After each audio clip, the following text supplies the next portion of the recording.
KPFA. I am joined by Tali Hafar. He's going to be our legal guest today as we begin day one of the Aaron Dean trial. We're waiting right now. There's going to be a hearing starting around 8:30. We believe it's going to be a continuation of the change of venue motion. On Friday, they seated a jury. We've got 12 jury members. We've got 2 alternates.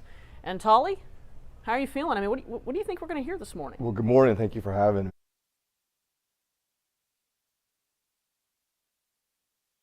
That Mr. Dean's not going to have a fair trial in Tarrant County because of the amount of publicity he got and because everyone knows so much about it.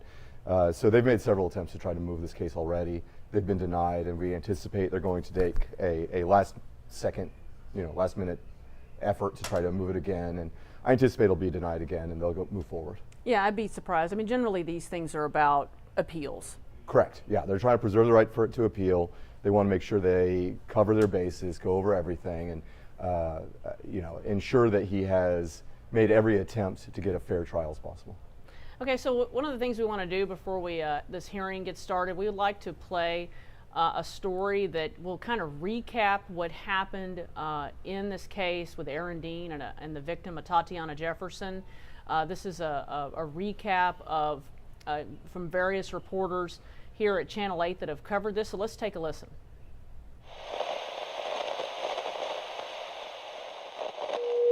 Fort Worth Police Operator M873, what's the address? I'm calling about my neighbor. Okay, what's the address? 1203 East Allen Avenue. Okay, 1203 East Allen Avenue, what's going on there? Well, the front doors have been open since 10 o'clock, and I haven't seen anybody moving around. It's not normal for them to have both of the doors open this time of night. I remember getting a call early in the morning on that Saturday that Atatiana Jefferson was killed, and my source said, "You're not going to believe this. We have a similar situation as Amber Geiger." The trial for that fired Dallas police officer Amber Geiger ended just 10 days ago with a conviction and a 10-year sentence. Geiger was off duty but still in uniform when she killed John inside his own apartment. And I remember thinking, oh no, that just can't be true. Oh no, here we go again. I remember the day that my news director called me. I just had finished anchoring on the desk for that morning, and she said, listen, we've got an officer-involved shooting in Fort Worth, and we need you to go. We need you to go right now. When I got there were no officers, no crime scene tape. It was very quiet. That street was very, very quiet. And then I see one man across the street come out on his porch, and he's looking at us. And he walked up toward me, and he was very quiet, and he looked very emotional, and he said, I called police last night. He's like, and now she's dead.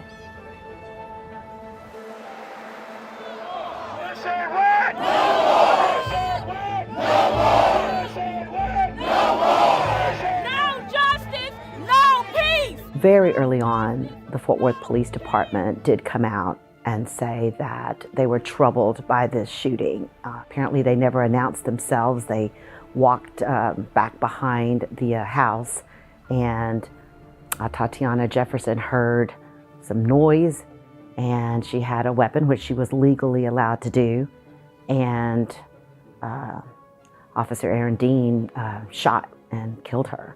A woman is inside her home. She's playing video games with her nephew, and within moments, she's going to be dead through no fault of her own. How did this college student, this college graduate, end up in a situation of being killed by police? And it wasn't just a Tarrant County story. It was a North Texas story, a Texas story, a global story. For some people who were there was some deep hurt. You know, every time you go into a trial, you think, oh, you know everything, but you really don't. We've seen some of the body cam, we've heard the police radio traffic, but I think we're going to learn a lot more about the facts and circumstances of that night. I think that obviously they're going to bring in the witness, and the main witness in this case is Zion, Atatiana Jefferson's nephew, who was in the home and witnessed everything. It is going to be very interesting to see how the defense team defends this. I think they're going to boil it down to that moment. He saw someone with a gun, he feared for his life, so he fired. I don't know if he's going to take the stand. Typically, officers that have taken the stand don't do well on the stand. But also defense attorneys like to put officers on the stand because it gives them, they're the only ones that know what they were thinking. So if he says, I feared for my life, I saw the gun, the only person that's going to be able to say that is him, if that's going to be his defense. I mean, certainly what happened that night is shocking. And here we are now 3 years. And in 3 years' time, things boil up, things build. And they said, justice needs to be served. This young girl should not have been shot. This young girl is dead. Her family, they're still waiting for their day in court. There have been so many delays, but her sisters, Ashley and Amber, they have attended every hearing in this case, and they are determined to see it through to the end. They want their day in court.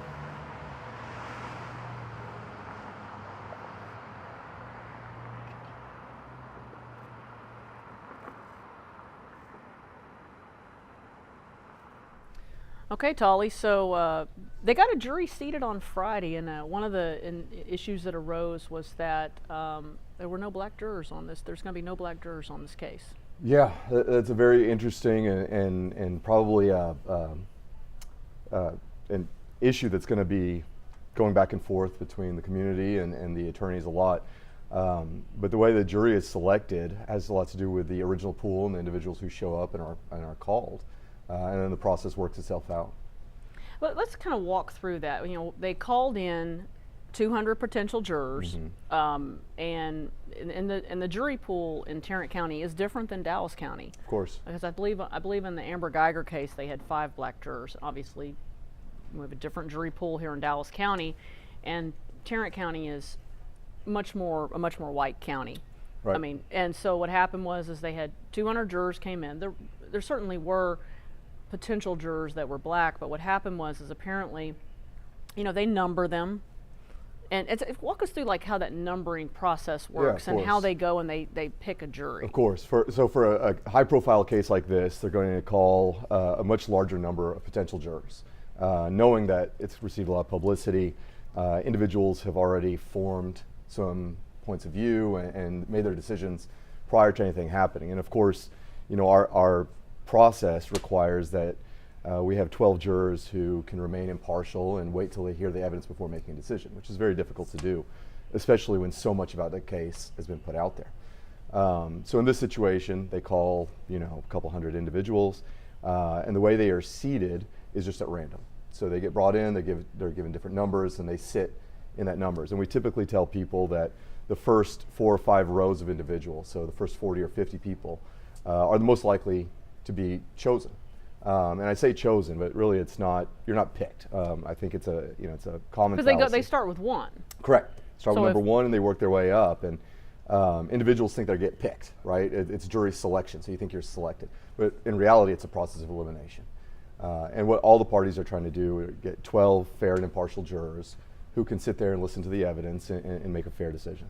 And so what happened was, when they brought the jurors in last Monday, more than half of them said they knew something about the case. Right. And so those people, and they also filled out this 25-page questionnaire, which Right. I didn't see the final questionnaire, but I saw the drafts for both the defense and the prosecution.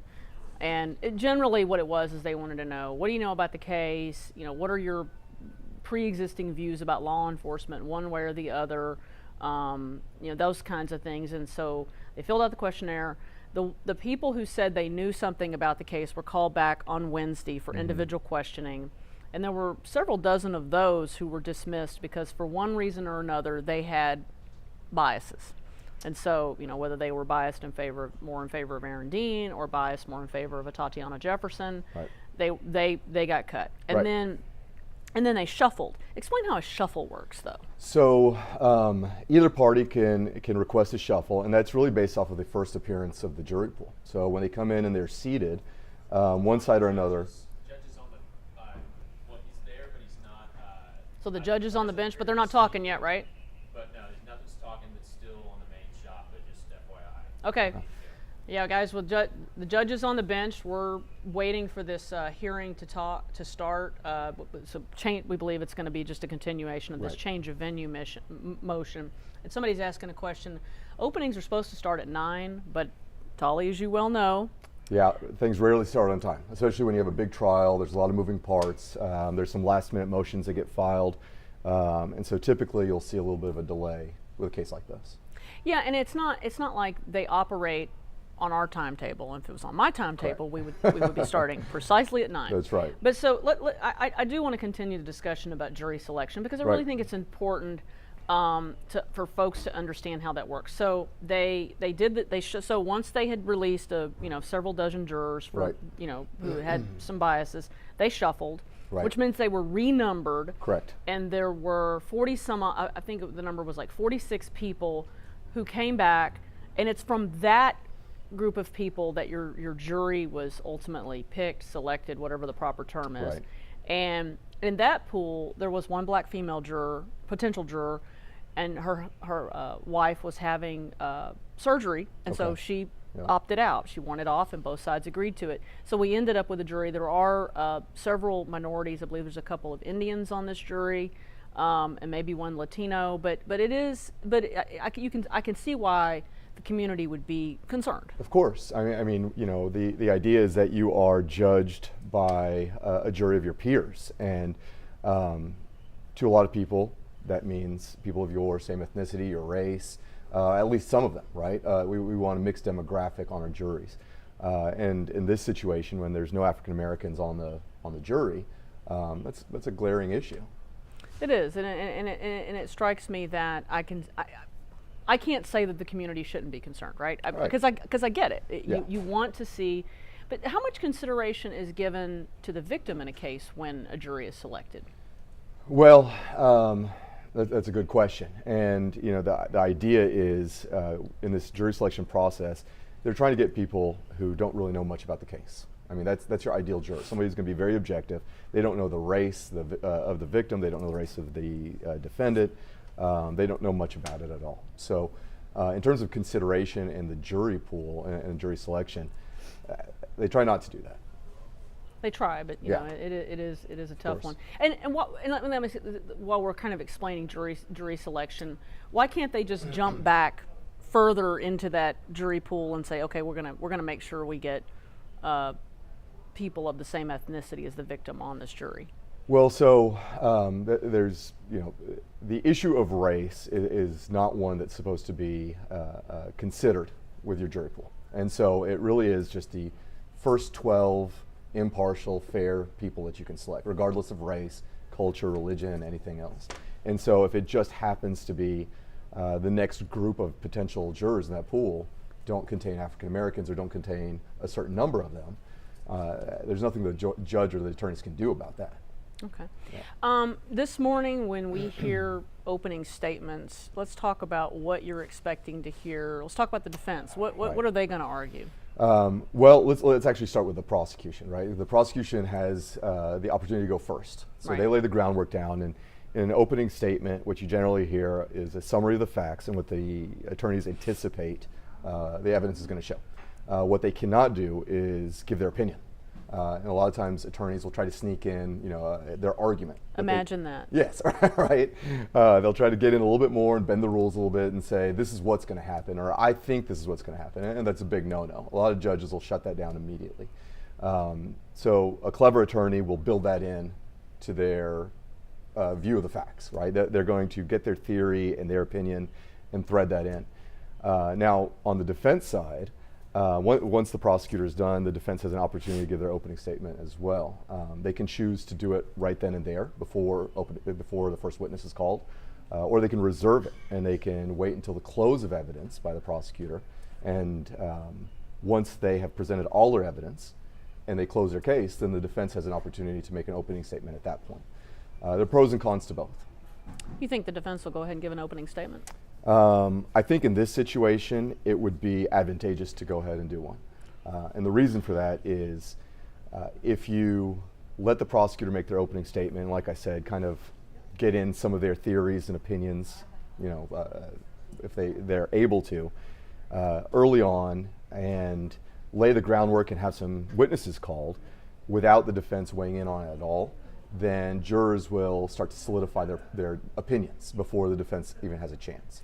Do you find that jurors make up their mind early on, or is there a rhyme or reason to a jury?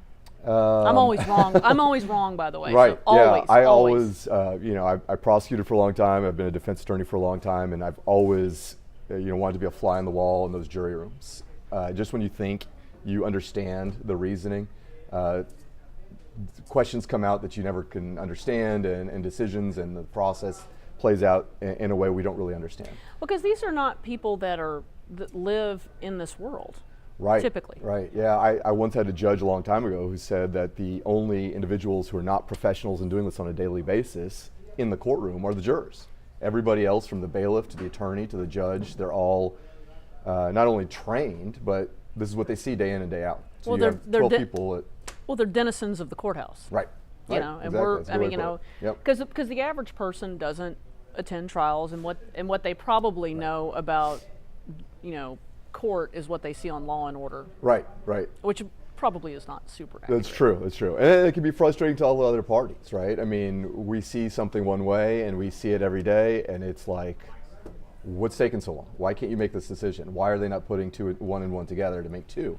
And it's because they don't see this on a daily basis, and that's what we want. So if you were giving the defense opening, what do you say? So I think the crucial point here for the defense is laying down the groundwork for self-defense. The fact that Ms. Jefferson was found with a weapon, with a gun nearby when she was found.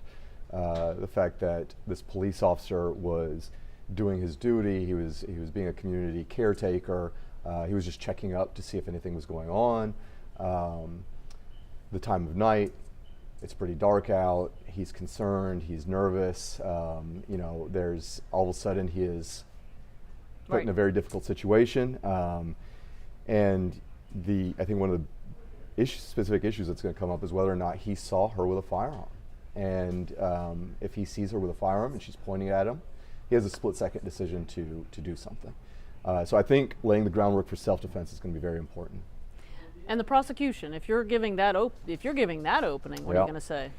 So there's a couple of different things there, and I think you have the emotional side of this and the legal side. And the legal side is she was allowed to have a firearm. She's legally allowed to be in her house. She has done nothing wrong, right? So legally speaking, Ms. Jefferson is in the right.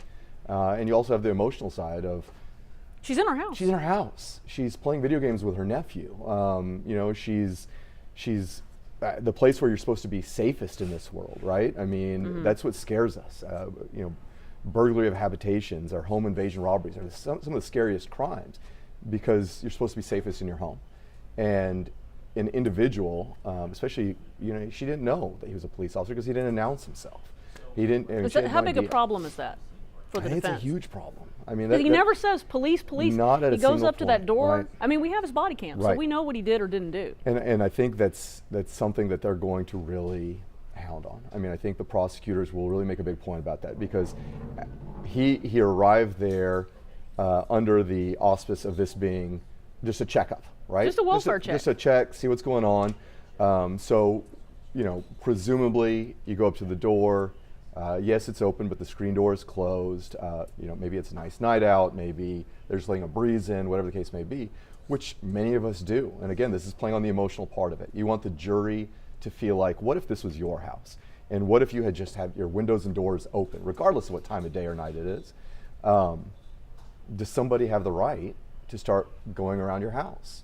And does somebody have a right to draw a weapon when, at that point, there's no need to, really? At least that's what the prosecution. Yeah, because it's not a burglary call. Right. It's a welfare check. Hey, my neighbor has the doors open. Right. And I just want you to check it out. Had this been a domestic violence call, for example, right? Let's just. Then you would understand why you would have the gun out. I mean, even if it's quiet out, if the call is, hey, I heard some yelling and screaming, I heard a loud thump, or even, look, I know my neighbor happens to have guns around the house all the time. I'm really worried about what's going on over there. then you understand that a little bit of a, not paranoia, but a little bit more of a heightened level of concern. But here, you know, I think the defense is going to have to figure out how to explain why he didn't just knock on the door and say, "Hey, Fort Worth Police, everybody okay in there?"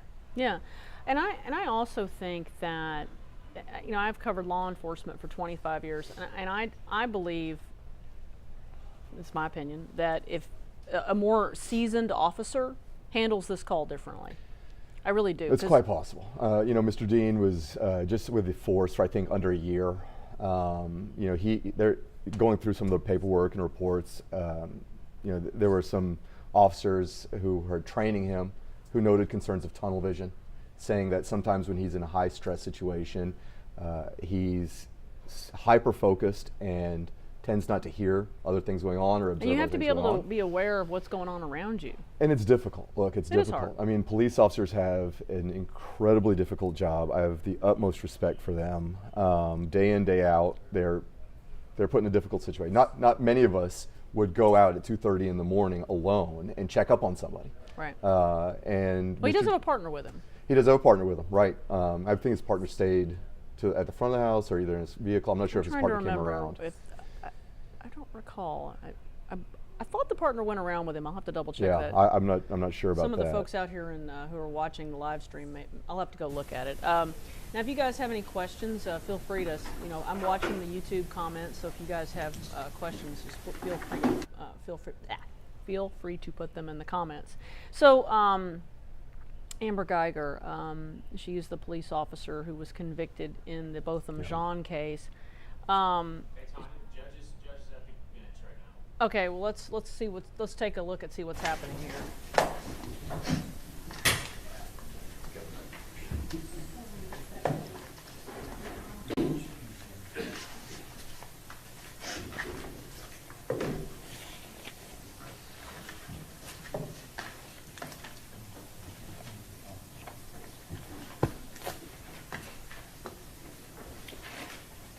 What number is this going to be, Lisa?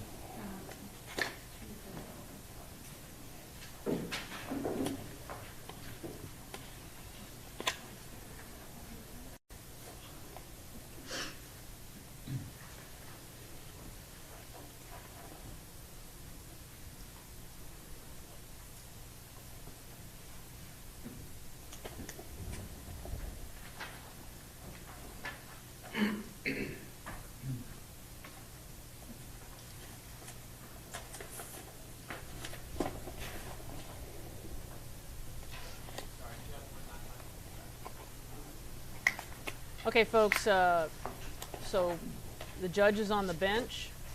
We can see Bob Gill, who's one of Dean's attorneys, is standing up. We're waiting on a hearing. We believe that it's going to be this change of venue issue that the defense has been trying to get this trial moved, which is highly doubtful that would occur, but a lot of this is about preserving error on appeal should he be convicted. So let's take a listen to what's going on in the courtroom.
All right, good morning, everybody. Mr. Gill, it is my understanding that the defense has some matters that it wishes to place into the record regarding the pending motion to change venue. Is that correct? We do, Your Honor. Go ahead. We have what are the marked defendants exhibits 228, 229, and 230. 228 and 229 are recent editions of the front pages of editions of the Star Telegram, and 230 is a DVD containing a number of recent news stories from local media outlets, a lot of which we were provided in discovery by the state. State have any objections to, for purposes of this hearing, to defendants exhibits 228, 229, and 230? No objection for purposes of this hearing to defendants exhibit 228, 229, and 230. All right, they're admitted.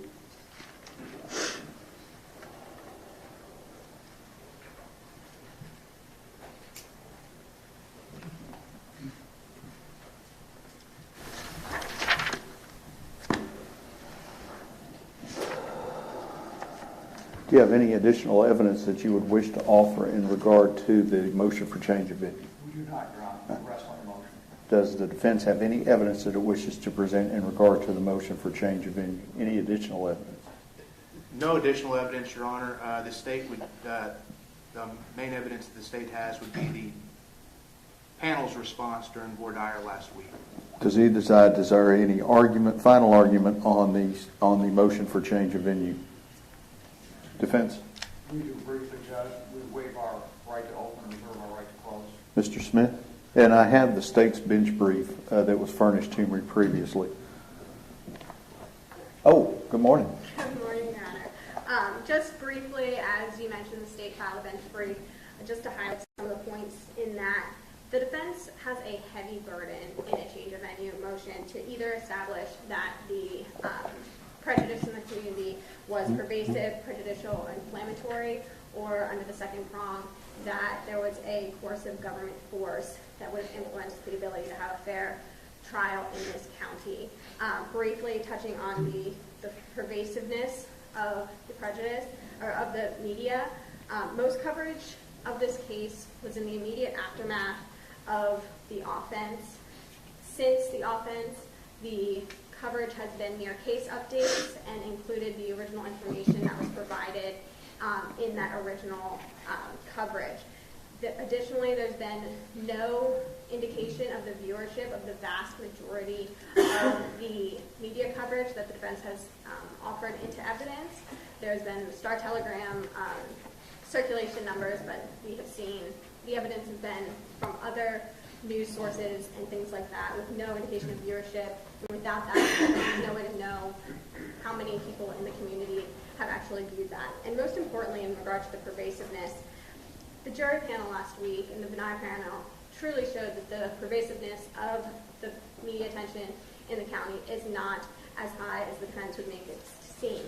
When we compare the numbers of the benign panel that had heard of this case to those in other cases, specifically the Gonzalez case, which was cited in the state's brief, 57% of the benign panel had heard of this case before, which is really in line. In Gonzalez, the Court of Criminal Appeals noted cases with 67%, 63%, 61%, and 81% where the benign panel had heard of the case, which is very in line with what we have in our case, in fact, even more so. And out of that 57, about 25%, and that number is even a little high, of the benign was dismissed based on their exposure to pretrial media. And it's within this court's discretion to believe the jurors' assurances out of those who were questioned regarding their pretrial media exposure that they did not have preconceived beliefs or beliefs that they could not set aside in rendering a verdict in this case. Based on just the number of the benign in this case and the media, the evidence just does not demonstrate that pretrial media publicity has been pervasive. In regard to the prejudicial and inflammatory prongs of that first 3103 claim, when media is accurate and objective, that goes against a finding of prejudicial and inflammatory, and that's largely what we have in this case.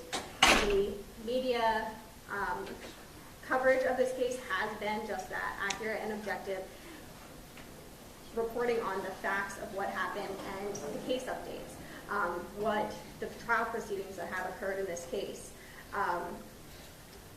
In addition, although the body camera has been released to the media, that is evidence that the jury is going to see. Case law, as mentioned in our bench brief, supports the fact that when it is evidence that is going to be presented and it's done in an objective, accurate manner, then that weighs against finding prejudice and inflammatory. The media attention in this case has not been pervasive, has not been prejudicial, and has not been inflammatory. The law does not require that jurors be completely blind to the fact that this offense occurred, merely that they be fair, and that's what our denial panel showed that they are going to be able to do. So we would ask that the court deny the change of venue motion on that first prejudice of the media prong. In regard to the dangerous combination, which was raised in the supplemental bench brief, the Ricer case, that we cited in our bench brief, is strikingly similar to the facts of this case and demonstrates that in order to justify a change of venue based on a dangerous combination, it's not just that community leaders spoke out about the case or maybe even spoke to each other about the case. The defense has a heavy burden, again, to show a coercive force that could influence the proceedings and the right to a fair trial. When comments of community leaders are made in the immediate aftermath of the offense, it is not likely that they are acting to impede the fair trial, and that's what happened in this case. Again, like the Ricer case, community leaders spoke out about the offense, but there's no evidence of how those comments by the community leaders influenced the community as a whole, and as was demonstrated during voir dire and being able to select a jury in this case, there's no evidence that it would have impeded the defendant's right to a fair trial. So we would ask that the court deny the change of venue on a dangerous combination grounds as well. Thank you, ma'am. Mr. Gill, response. Your Honor, thank you. First of all, I have two major disagreements with what the state just told me. Number one, the majority of the publicity of this case did not occur at or around the time of the event. The coverage has been steady and pervasive throughout the 3 years that this case has been pending. Every single event that has occurred at this courthouse has been widely covered and widely publicized, including routine court settings, including the change of venue motion and testimony itself, up to and including last week with the death of Mr. Lane and the beginning of jury selection. All of those matters have been widely publicized and widely distributed around Tarrant County. We presented you the Star Telegram circulation figures. We also presented circulation and viewership figures for KTVB, Channel 11. It shows the number of households that are reached by their news broadcasts. We were stonewalled by the other media outlets in Tarrant County to get that information, but you can also see from the pervasive nature of what the actual Bonaire members in this case saw, that the coverage has been pervasive. And in fact, there's been a previous finding in this case that the coverage was both pervasive and prejudicial. That finding was made by Judge Hagerman last summer, even before the recent news coverage, the recent spate of news coverage. Also, the coverage has not been accurate, and the coverage has not been objective. And that goes to the inflammatory nature of the publicity in this case. It's been inflammatory and it's been prejudicial because most of the news coverage has been inaccurate. Most of the news coverage has said that Aaron Dean went out to this home on a welfare check, which is absolutely and totally wrong. The news coverage has had the mayor and other leaders of Fort Worth standing up in front of them, which have been, these news conferences have been shown time and time again, saying that the weapon possessed by the complainant in this case was irrelevant, and they don't know why that is any part of this case, which is going to be a major part of the case. There are a lot of other factual inaccuracies that we see as we go through the coverage in this case, and you will see, and you have seen when you reviewed all the news coverage that's been introduced by the defense in this case. The news coverage has also been extremely emotional and presented from the standpoint of the complainant. It's all been about the family waiting for their day in court. And I'm not saying any of this is wrong, But that's how the coverage has been. The coverage has always been told from that standpoint, about the community standpoint, about justice for Atatiana. It's been drilled into the heads of the veneer that way. And it's been presented in a racial aspect of it. It's been presented and emphasized. That it was a white officer that shot an African-American female. And all of this is presented time and time and time again until it's become a theme and a mantra of all this coverage that has continued until this very day. Under the dangerous combination prong of the change of venue statute, 3103 of the Code of Criminal Procedure, we have shown you that the mayor and the chief of police and the city councilman, all widely publicized, have taken, at least the mayor and the chief of police, have taken what they knew to be the truth and twisted it and made a presentation to the public that is different from what they knew the truth to be. And that has all worked to the detriment of Aaron Dean. And that is dangerous, and it's a combination of individuals that did that. A combination of influential persons. There is no one more influential in the city of Fort Worth than the mayor of Fort Worth and the chief of police of Fort Worth and the councilman of the city of Fort Worth. And we also presented you testimony that the district attorney was involved in making sure this case got moved along, and that the case was presented in the light the light shown by the mayor and the chief of police. So the coverage has been inflammatory in that regard. It's been inflammatory on the racial and the factual inaccuracies that have been presented to the public. And we saw how much that pervaded the jury panel when 109 out of 190 people raised their hand and said they'd heard about the case. We also heard more on Thursday from people that had not raised their hand before when they were concerned about security in the case. That means they had heard something about the case.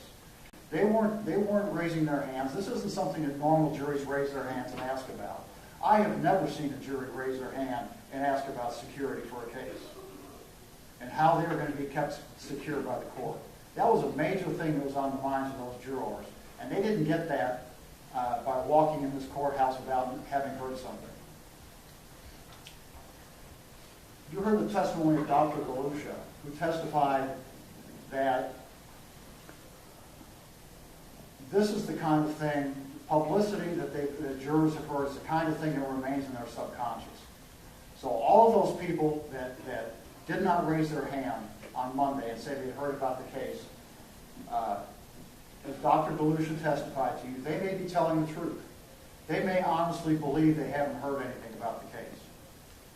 But psychologically, if they're members of this jury and they're deliberating on the case, according to the studies that Dr. Galusha presented, those facts begin to creep out of their subconscious and enter into their deliberations to the point that the facts that they heard in pretrial publicity take precedent over the facts they hear at trial. It's the first in, first out rule. What they have heard, the primacy of what they heard first takes precedence over what they hear later on, and then they match the testimony that they hear in the courtroom to what they heard in pretrial publicity to confirm what they heard in the pretrial publicity, and then use that during their deliberation. And as I mentioned earlier, what they heard in pretrial publicity is inaccurate and not correct. So just because we have a fair juror or a jury seated in this case does not mean we have a fair jury. This case has been permeated with publicity, inaccurate publicity, inflammatory publicity, and even in light of the fact that there is going to be a jury that's ready to come out here and take a seat in the jury box and begin hearing testimony in this case, there's no guarantee that under the Sixth Amendment that this is a fair and impartial jury. And we would ask that the court move venue to a place that has been subject to pervasive publicity, pervasive, inaccurate, inflammatory, prejudicial publicity that this jury has been subject to. Your motion for change of venue is denied. you may have a running objection throughout the trial to the jury. It is my understanding the parties have furnished the state's disclosure of documents that both lawyers have signed. Is the state satisfied? We are. Defense is satisfied? Yes, Your Honor. I believe I did before the copies of files. Oh, it has been filed? Yes, sir. Okay.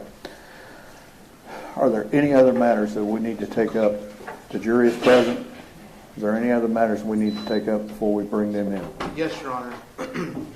The state would just like to put on the record that the court doors were open at approximately 8:30, I believe, between 8:30 and 9 o'clock this morning, and that the doors were open for anyone that stood in line to come in. There was the public, the gallery is full, so obviously it is an open court. And for the record, Your Honor, how many other courtrooms is the audio and video being piped into for closed circuit purposes? There is a courtroom next door that is, excuse me, receiving a live feed, and it is open to the public. In addition to that, there is a second courtroom across the hall that is available for the media folks. It is also open to the public, but it looks like Mission Control in Houston when you walk in there. And so that's 2 extra courtrooms for the public to enter that would also be considered open courtrooms for purposes of the law and the Code of Criminal Procedure. Your Honor, also there's an agreement between the parties for the rule under 3603 in the Code of Criminal Procedure. Family members as defined in the code, sisters, brothers, are allowed to come in and sit and watch the trial even though they may testify at a later phase. We've represented to the defense that both one of the sisters and a brother of the victim may be testifying at certain phases of this trial. However, that testimony would not be materially affected by the evidence they may hear in the case in chief, and they'd be testifying not about the offense itself as it happened. And there is an agreement with the defense for also the defendant's, I believe, mother and father and sister to be in the courtroom to be excluded from the rule as well. Is that correct? We don't need the Code of Criminal Procedure. Dale and I are following the All right. Thank you, counsel, for that. And Mr. Smith. Yes, Your Honor. The last thing is the state request a motion in limine on the toxicology results of Atatiana Jefferson. At this point, anything that was found in the toxicology result would not be relevant, and we would ask that the defense approach and we have a hearing outside the presence of the jury before any of that testimony is in front of the jury, so therefore we can determine its relevancy and admissibility. For limiting purposes only, is there any objection? No, Your Honor. Okay. Y'all just approach if you feel like we need to talk about that. That's all the housekeeping matters the state of Texas has. He's from the defense. Yes, Your Honor. We Okay. also have a motion in limine, which would extend to everything on the state's 404B notice.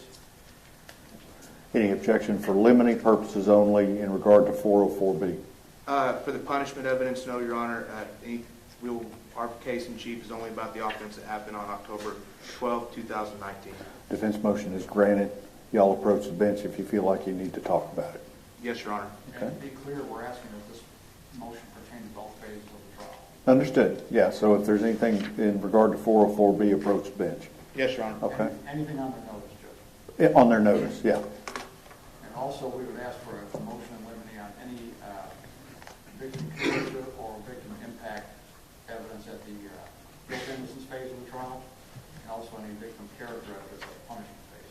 Any objection to that for limiting purposes only? Not for limiting purposes only, Your Honor. All right, that's granted. Your Honor, nothing else. Ms. Ford, will you be staying with us or are you leaving? I'm going to leave council table. The only reason I ask is we were going to have to figure out how to get folks in. Yes. If you would return your chair over to the jury box. And thank you, I appreciate your remarks. Thank you, Your Honor.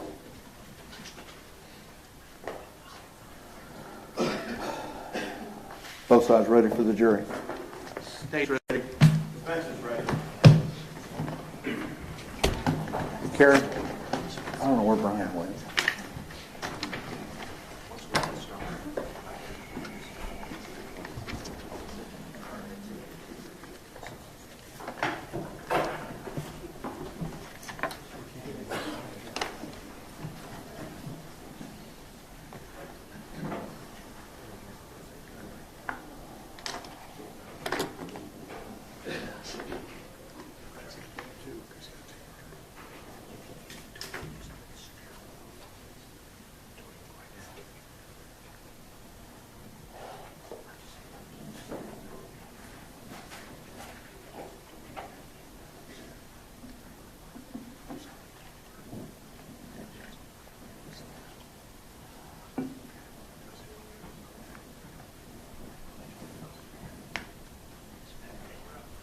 Okay, so we're waiting for the jury to come in. We've just heard the judge deny the change of venue motion. What do you make of the defense waiving their opening?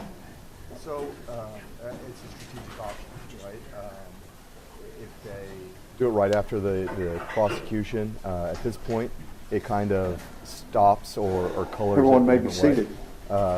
But the idea of good morning until the state's done and close their case. Everyone stands as you come into the jury box. But once you come into the jury box, just have a seat. There's no need for everybody to stand up. Okay? I need for each of you to raise your right hands. You and each of you solemnly swear or affirm that in the case of the state of Texas versus Aaron York Dean, you will a true verdict render according to the law and the evidence, so help you God? I do. Okay. Here's what's going to happen. In just a few minutes, the indictment in this case is going to be read in open court, and there will be a plea entered to the indictment. The lawyers then have the ability to make opening statements. The state goes first, the defense goes second. Opening statements are an outline or kind of a summary of what the case is all about, who the lawyers anticipate calling as the witnesses, and what they anticipate those witnesses to testify to. The state will then present their evidence one at a time, and the defense gets to cross-examine those witnesses. At some point, you will hear Mr. Smith or Ms. Diener stand up and say the state rests. What that means is that's all the evidence that the state would have in its case in chief. It then becomes the defense's turn to present evidence if they wish to do so. But remember, as we talked about last week, the defense does not have to do anything if they don't want to. Okay? At some point, you will hear the lawyers for both sides say, we rest and we close. What that means, that's all the evidence that you will hear. It then becomes my duty to prepare the set of written instructions that contain all of the law that's applicable to the case. And once I have those instructions prepared, I read them to you here in open court. And after I read the instructions to you, the lawyers will then make their closing arguments. And at the conclusion of the closing arguments, that's when you'll retire to your jury room to begin your deliberations. Okay? So now that you're even closer to me, up here in the comfortable seats, you have two duties. Number one is you have to follow the law as I give it to you at the end of the trial and throughout the trial. And your second duty is to determine the facts and the reasonable inferences that are going to arise from the evidence. The evidence that you will base your verdict on consists of testimony that comes from the witnesses and any physical exhibits that come in as a result of that testimony. Things that you can see, things that you can touch, articles of clothing, photographs, videos, things like that. The admission of that evidence is governed by rules of law, and that's where I get involved. I'm hearing the evidence for the first time just as you are. And so from time to time, I may have to ask you to step out, and I exclude you while I determine whether or not evidence is legally admissible for your purpose while I'm doing my job, just as you will exclude me once you begin doing your job. I'm not allowed to be in the jury room with you during your jury deliberations. Okay? From time to time, the lawyers may make objections throughout the trial, and the purpose of the objections is the lawyers are asking me to rule on a particular rule of law that they feel that may have been violated, and you're not to concern yourself with how I rule on those objections unless I turn and give you a specific instruction, and you will know when that happens. The opening statements and closing arguments of the lawyers are intended to help you, if they do, in understanding the evidence and applying the law. But what the lawyers say is not evidence. The evidence that you base your verdict on will come from the witness stand and not from the lawyers. You must not be influenced in any degree by any personal feeling of sympathy for or prejudice against the state or the defense in this case, for each is entitled to the same fair and impartial consideration. In other words, you're to call it as you see it. Okay? You're not allowed to discuss the case amongst yourselves until you have begun your deliberations. Okay? but you're going to be spending a lot of time with your 13 new friends, okay? And the law does envision that you're going to talk and get to know each other, all right? But once you have begun your deliberations, it is improper for you to try and influence the deliberations with your own personal experiences. You are to confine your deliberations to what everyone has seen and heard in the courtroom and not what happened to somebody's cousin, okay? Again, stay away from media. I hope you can appreciate the intense coverage that this case has had and will have. So stay away from that. As I told you, we generally work from 9 until 5. We'll take a mid-morning break, mid-afternoon break, and I will try to get you out of here. As I told you on Friday, we will only work half a day today due to the funeral. Now, as I told you earlier, we are also having to deal with the availability of expert witnesses. And so there may be times that we may not work at all one day because of the trying to get the experts into town. So don't hold that against anybody else. It's just the way the world is right now. But I am very aware that y'all are taking time out of your schedules, and I will work in a manner that time work is done well. Okay. You know the rules about taking notes. Okay. We furnished you all of the pad and everything for you, and so it is want you to be able to feel comfortable and to do your duty. Is the state ready to proceed? State's ready, Your Honor. And defense is ready. We are, Your Honor. Mr. Dean, if you'll stand.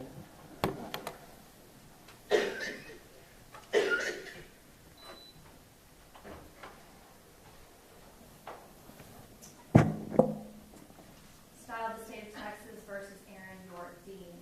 Indictment number 1616871D.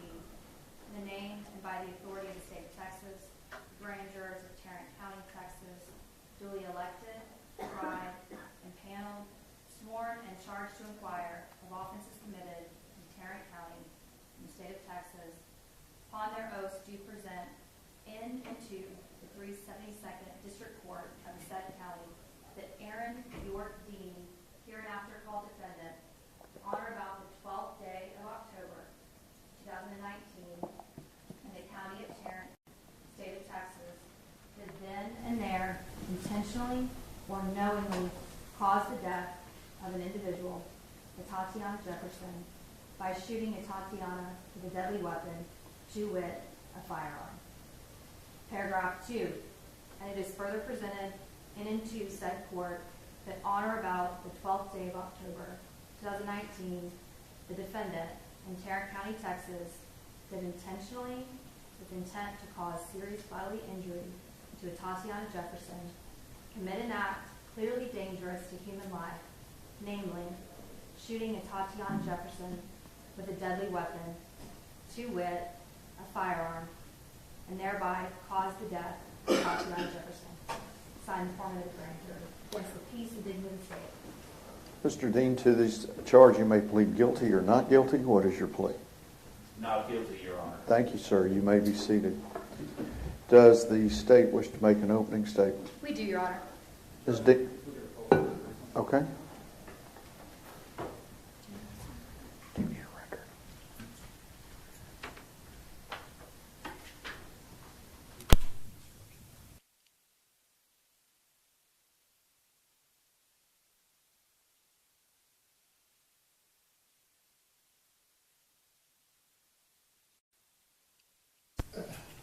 Ms. Diener, you may proceed. Thank you. May it please the court. Yes, ma'am. The last words that Atatiana Jefferson heard before she died was, "Put your hands out. Show me your hands, then do." Not a second. And you're going to hear that after those things were yelled at her, the bullet went through her back bedroom window into her chest. through her heart. She fell down, face down. And you guys are going to have an opportunity to see and hear exactly what happened next. She says, oh my God. And then the next thing that you're going to hear, that Atatiana heard, the last noises she ever heard, were her 8-year-old nephew, Zion, his cries. Because when Atatiana Jefferson, just 28 years old, died in her bedroom, face down, she was not alone. Her 8-year-old nephew, Zion, was there to watch. Now, this is not a case that deals with rival gang members shooting each other. This is not a case about a drug deal gone bad or a robbery. This is a case about a Fort Worth police officer, a stranger to Atatiana, who shot through the back of her bedroom window in the middle of the night. And she was in her home and should have been safe. You are going to hear that this is an absolute intentional act, an unjustifiable act that never should have happened. You're going to hear throughout the course of this trial from multiple witnesses that are going to talk to you about what happened in this case. They're going to hear and talk to you about what happened and how we got to Atatiana taking her last few breaths in her home. So how did we get here? What happened? So we go back. October 11th, Atatiana was killed, murdered by this defendant on October 12th of 2019, around 2:33 in the morning. So we back up to October the 11th. So October the 11th started for Atatiana and Zion very similar than a lot of other days. So you guys are going to learn a little bit about who Atatiana was. Atatiana was 28 years old. She had 3 siblings. They're right over there. Amber, Ashley, and Adarius. They call themselves the A-Team. Tatiana's mom, Yolanda Carr, she lived in the house with Tatiana off 1203 East Allen, the east side of the building. And Zion lived there too.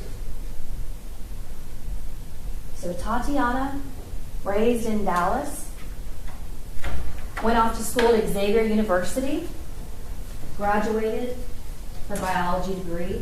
After that, you're going to hear how she came home. And in 2019, she had moved in with her mom, Yolanda Carr, off East Allen, to take care of her mom's failing health. She was also there to help take care of Zion, help raise him, because at that time, Amber was having some severe health issues with her heart. And so Tatiana was living there at that house, helping raise Zion, teaching him the responsibilities, day-to-day, chores. And you guys are going to hear on October the 11th, just a regular day, that Tatiana had taken Zion outside.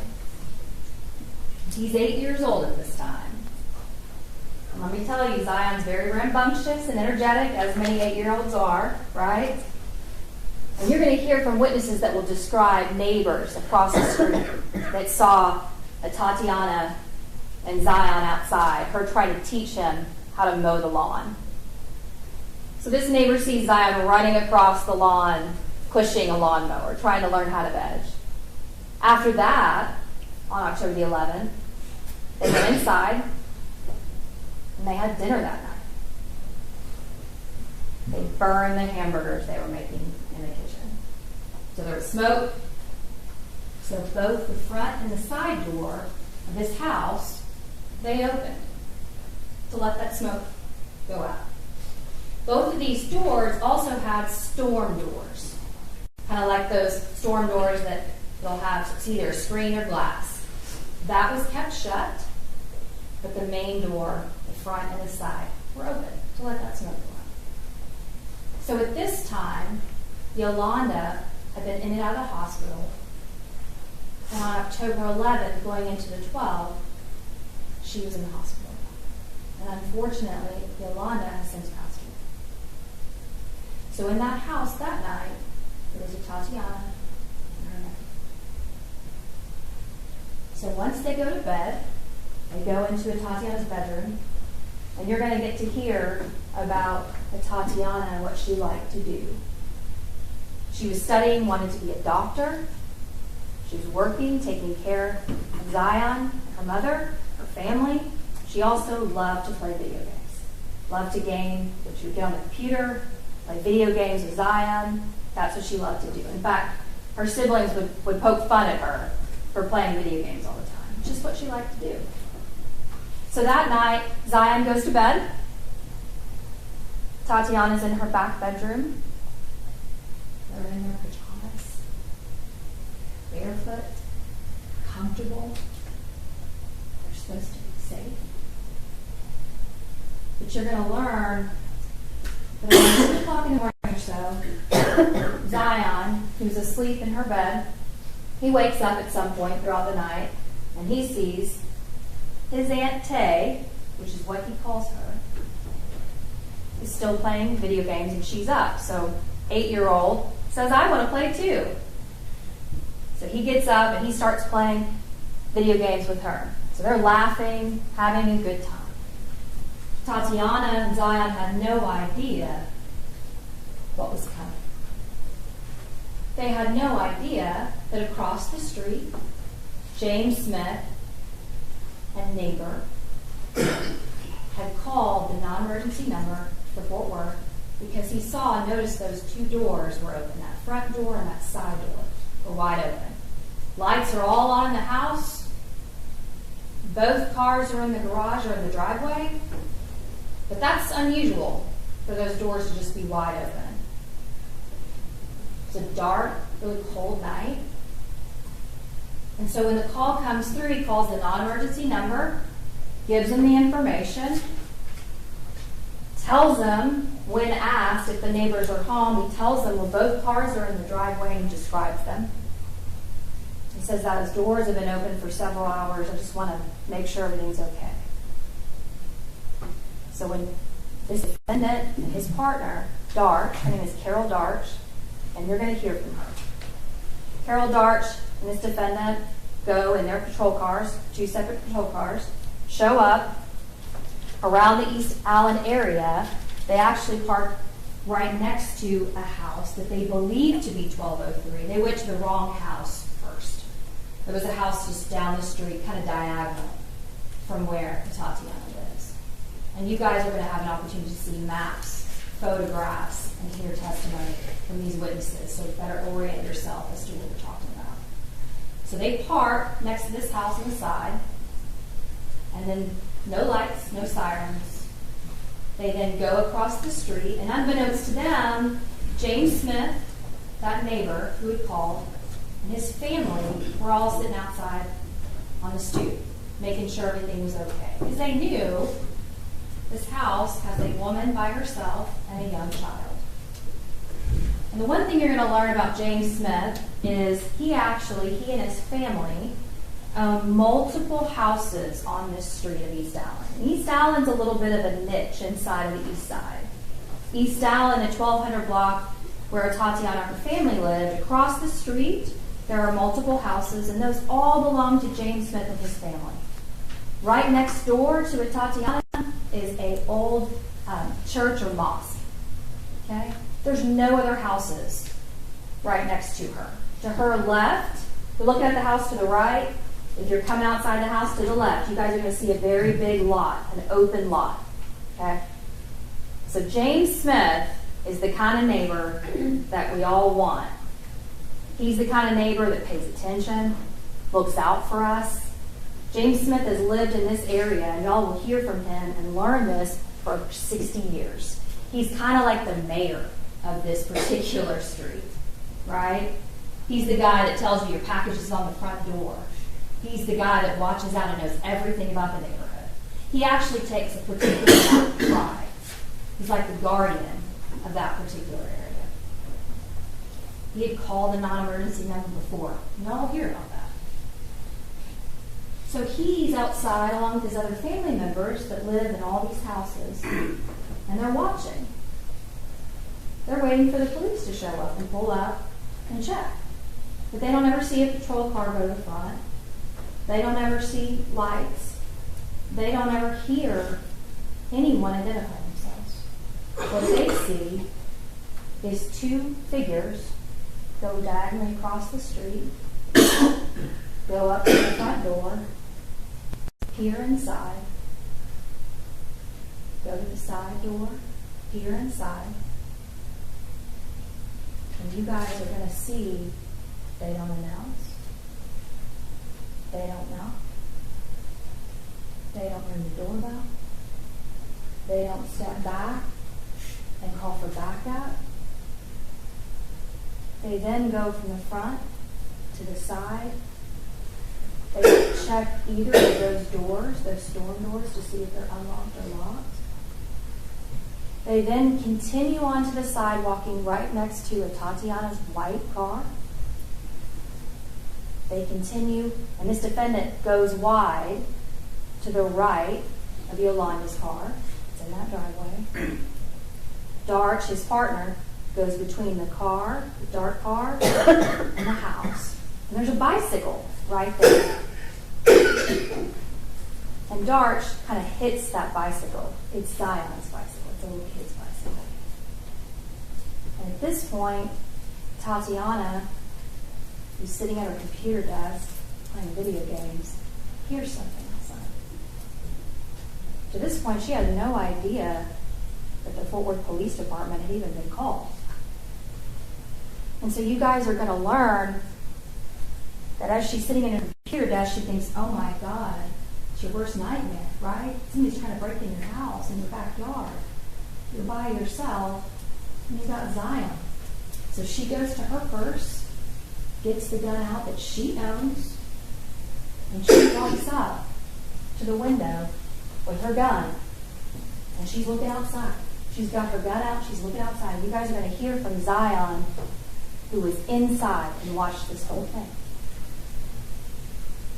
Unbeknownst to her, the defendant, his partner, were sneaking from the right side, coming around, and looking at the back gate of that backyard. The defendant then proceeds to open that back gate, flashes flashlight all around the backyard. Tatiana sees flashlights. She's now heard noises and sees flashlights. She thinks, I'm going to have to protect us from whatever that is. She had no idea it was someone that is supposed to serve and protect. So as she goes up to the window, as she's looking outside, this defendant goes into the backyard, stands in front of the window.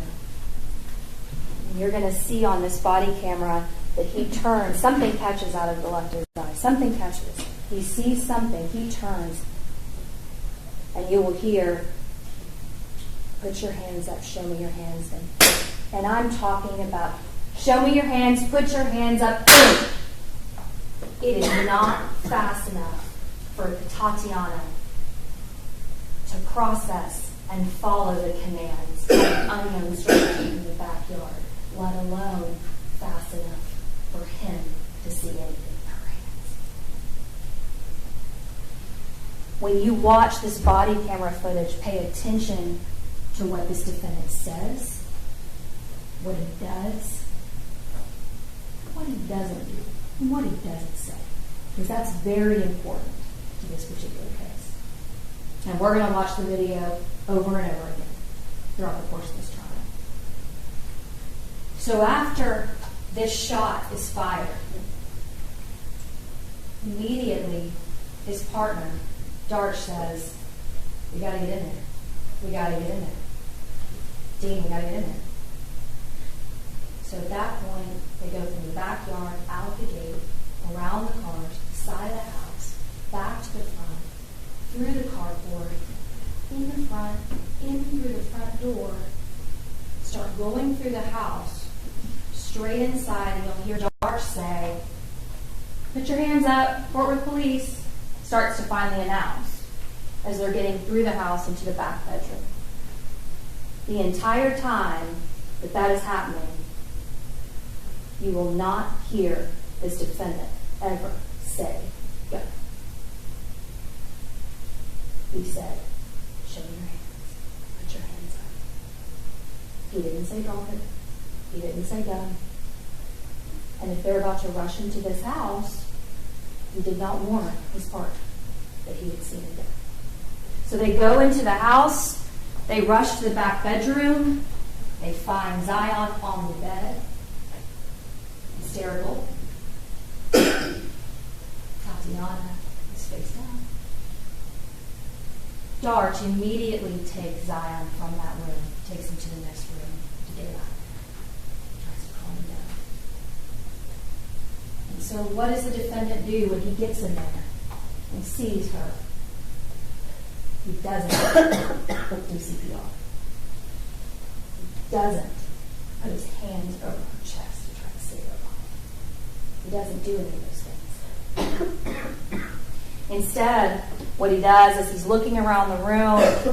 His flashlight comes upon Tatiana's gun.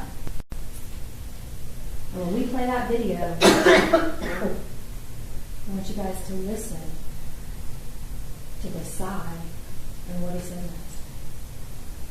Looks like we got definitely. Thank God, right? The evidence is not going to show you at any point throughout that entire video that you watched that he ever says anything about seeing the gun. And when you watch that video and you see how fast this happens, there's no way. There's no way. So after they get inside, and he is looking around, he starts playing with her gun, trying to figure out how to turn off the light of the laser, trying to figure out how to disarm it, sets it down, still not providing any kind of CPR or life-saving measures to her.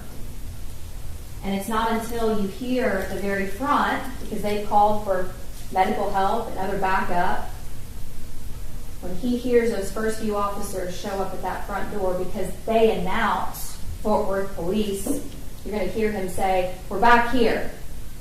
And it's at that point he grabs a blanket and finally puts it on her chest.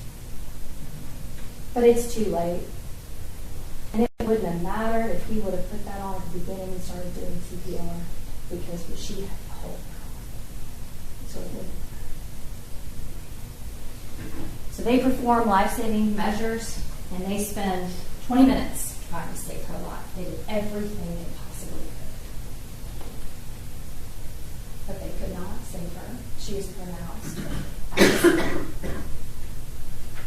It's at that point you're going to hear about the investigation and what happens after that. You're going to hear about how Darch, his partner, when all the different supervisors, the entire Fort Worth Police Department shows up out there at the scene, that Darch does what's called a walkthrough of the scene. This is something that is done in police shootings. So she goes through and does a walkthrough. Here's where this happened, here's where that happened. She does not do that, though, until she gets the benefit of having her cleat attorney there. And when I say cleat attorney, I don't mean these two folks, not criminal defense attorneys, but attorneys that are provided to law enforcement by their associations. They get the benefit of having that attorney show up and be with them right after the shooting. So she does a walkthrough, explains what she has seen, what happened, or what she remembers. She's put into a patrol car, and then she is taken to the major case unit, which is a part of Fort Worth Police, and they investigate police-involved shootings, any incidents involving police. So the major case department has that particularized knowledge and training, and they handle these cases. So they did their own investigation. They interviewed Dart 2 different times, went through what happened. They looked at that video over and over and over again, frame by frame, slowed it down. They met with multiple witnesses, medical personnel, went out to the scene. Crime scene is going to testify.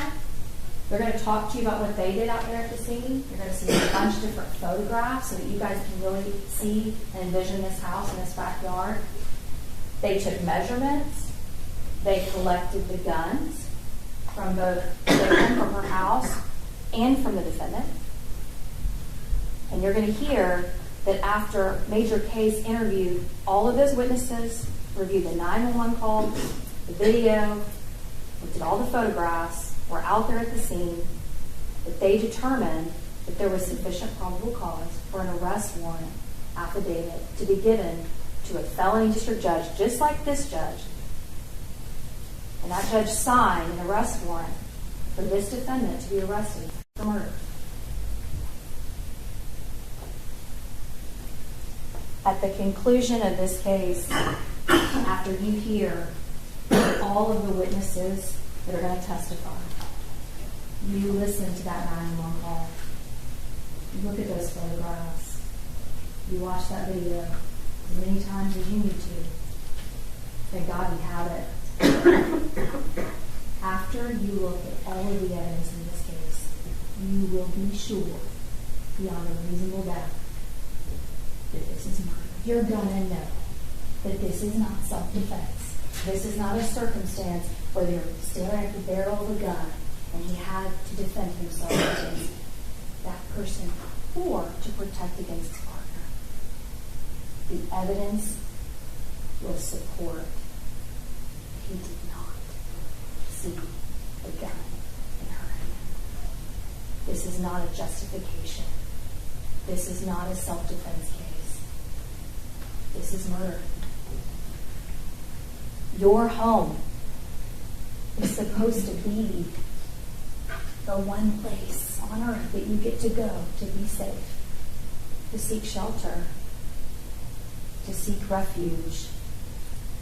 But for Atatiana Jefferson, her home was not her refuge. It was not her sanctuary or her safe place. It was her demise. And she left in a body bag because of what he did. And so we're going to ask you to hold him responsible because that's what the law and the evidence demands. Thank you. Mr. Gill, Mr. Brissett, do you wish to make an opening statement or reserve the right? We do, Your Honor. Mr. Brissett. May it please the court? Yes, sir. Ms. Diener, Mr. Smith, members of the Carr and Jefferson family, members of the jury. On the night of October 11th, my friend Aaron Dean never thought he'd be putting on his Fort Worth police uniform for the last time. Nor did he ever think he'd be here today before you with the charge of murder. He started his shift like he did every other Friday night when he was working. He's a young officer working a deep night shift, 8 to 6. Check in a little early in the 7 o'clock hour. As that shift went on, during the middle of his shift, he's assigned a call, the call that we're here to talk about today. And as he goes through that call, he gets to the backyard. And as soon as he and his partner go in the backyard, they're immediately presented with a situation that they have to deal with. As soon as Aaron enters the backyard, he sees a silhouette in the window. Aaron sees that silhouette in the window, and that silhouette has a firearm. That silhouette has a firearm with a green laser mounted on the front rail of that firearm, pointed directly at Aaron, closer than me to you to the window. Aaron has an air conditioning unit to his right, a gate and obstruction of a fence to his left, and his partner is butt cheek to butt cheek behind him. He has no place to go. He takes a half a step back, gives the commands as part of training, draws his weapon for the first and only time right then, and fires one shot. And tragically, Atatiana Jefferson is killed as a result of that. How did he get there? That's the question. And remember from Vordire, we start having to talk about the calculousness of reasonableness in this case. For that's what we're really talking about. Was it reasonable for Aaron to do what he did? That's the test for police officers when they use deadly force. It's an officer's worst nightmare around the world to have to draw their weapon and use it in defense of not only themselves or for others. So we have to start looking at what Aaron knew at the time. What did he know at the time? What data was given to Aaron at the time he responded to this call? This case is about facts and not emotion. You can have all the grandiose opening statements about emotion and words and everything else, but we have to get back to the facts. So let's start with James Smith. James Smith enters the stage in this case when he makes a non-emergency call to Fort Worth Communications. Let's talk about Fort Worth Communications for a second. The state at the end of their opening said it was a 911 call. That's common for both tables. We'll probably slip up at the end. It was to the non-emergency number. Fort Worth Communications is based over just behind TCU on the west side of Fort Worth. It's a large room that has multiple stations. Each station can receive calls. One day you may be a call taker taking non-emergency numbers. You may be at the same shift if it got busy taking 911 calls. Everybody's trained the same. Everybody sits at a console that's identical. That's the call taker role. When you call Fort Worth, whether it's non-emergency or 911, they're all trained, and collectively they're all trained in the county together so they can cross over if there's an event. If somebody loses communication, say at Arlington, Fort Worth takes their calls. There's a very robust system for that. Mr. Smith calls the non-emergency number as a result of what his relatives have seen throughout the night. The doors have been open since 10. These glass storm doors that the smoke's being let out of have been open since 10. He calls, and as a result of what the communications officer hears, the call taker picks what code in the system to place upon a call. It could be a welfare check. It could be an open structure.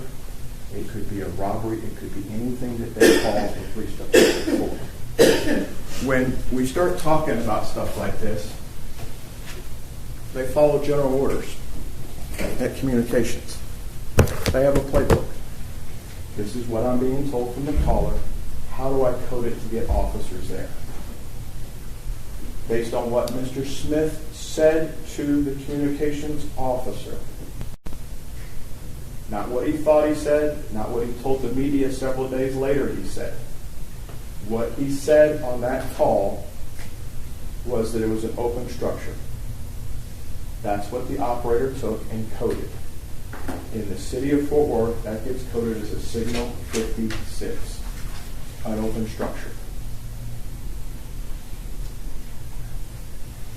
For the police officers, they, in their patrol cars, both Officer Dart and Officer Dean, have what's called an MDC, or mobile data computer, plus their radio in the car and their handheld radio that you see on the officers that have taken you in and out of the courtroom here, and you'll see throughout the common here. So they have their computer, they have their handheld, and they have their car radio. When the city of Fort Worth cuts an officer loose on a call, it's simple. They give them the call through the MDC, and they give it to them over the radio in case they're not in their car at the time so they can hear it. Officer Dean was the primary officer. You may hear a Fort Worth officer during the trial say he was the sheet officer. He was assigned to, it was his beat. Right? He's the primary, Darch is his backup. For open doors, why do they need two? Because in Fort Worth's general orders for communications, It's a priority 2 call. Priority 1 being the highest, usually lights and sirens. Priority 2 is just below it. A priority 2 call requires 2 officers. If 2 officers aren't available, the general orders say the sergeant or lieutenant on patrol in that area is assigned as the second officer. If the sergeant or lieutenant are not available, it goes to a neighboring area until there's 2 officers there. For officer safety, priority 2 call. Darch makes it there first, Dean gets there second. I think the evidence will show that Darch goes to the wrong house first. They come back, look in the squad again, and get the right address. And they walk up to the front of the address. Remember, what did they know and when did they know it? Here's what they're told when they're going to the call, both on the radio, for the ear, and for them to read. Complainant advised front doors to addresses open. Both the neighbors' vehicles are in driveway. White sedan and dark colored sedan. Neighbors are usually home, but never has door open. The word welfare is never said. They're given a signal 56. It's not a welfare check to Dean and Darch. The doors are open. That's what they have as the data elements when they arrive on scene.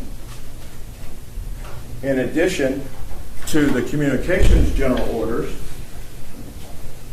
the city of Fort Worth has a rather extensive set of general orders for officers. Communications is called Play 56. Play 56, Signal 56, takes them to a certain section in the general orders for how officers, young officers that have just come out of training, been to the academy, had this book drilled into them day in and day out. Signal 56 is an open structure. You go to that in the book, it says treat it like a silent alarm. Burglary of a building, a silent alarm. Silent alarm, you don't park in the front of the building or structure or residence. And I think Officer Darch will make that very clear to you when she testifies. She did to the detectives that were asking her the questions. You don't park in front for officer safety. So they park down the street on Mississippi, short distance away, and walk up. Silent alarm says you don't reveal your position. You check to make sure if there's any forced entry on the structure. And in fact, as it tells you what you're supposed to do, the unit in charge of the call shall inspect the structure to determine if there's any signs of forced entry. Any signs of forced entry. It doesn't say just on one side. It doesn't say that you just look here and stop. Those officers walk up to the front door, and at that point you're going to see Dean's body camera come on. When they looked inside and saw the mess that was inside the front of this residence, through the front door you see the living room. Through the living room, it's kind of a living room combo kitchen. Upper cabinets in the kitchen are out, open, stuff strewn all over the floor. The living room looks like it's been ransacked. You're going to hear from both Carol Darch and others that went out there what this scene looked like when they were there. That's a data element for these two. These two see a house that to them appears to be ransacked. We're on a signal 56. It's treated as a silent alarm. They have to be quiet. They're not knocking on the door because that's not what the rules tell them to do. And they see what to them, what Darch is going to tell you, looks like a burglary in progress. Because the house should never look like that in their mind. That's what this looks like inside. They go down the side. They have to step over a weed eater. They have to step over a mower. Data elements that may sound simple to others, to an officer that works the beats in this area, this is a neighborhood in transition. Mr. Smith and his other neighbors have worked hard to get the criminal element out of their neighborhood. yet it's still a rough neighborhood. The mosque church next door, the air conditioning units have a 10-foot fence and a steel cage and concertina wire and steel cage fencing around all the first floor windows. Miss Jefferson's AC unit has a steel cage welded around it, and it's new construction. Things that are left outside at night tend to disappear. Burglars tend to leave stuff piled up to take away if there's a burglary in progress. You walk over a weed eater, there's a mower out at 2 in the morning. There's a young man's bicycle out down the left side.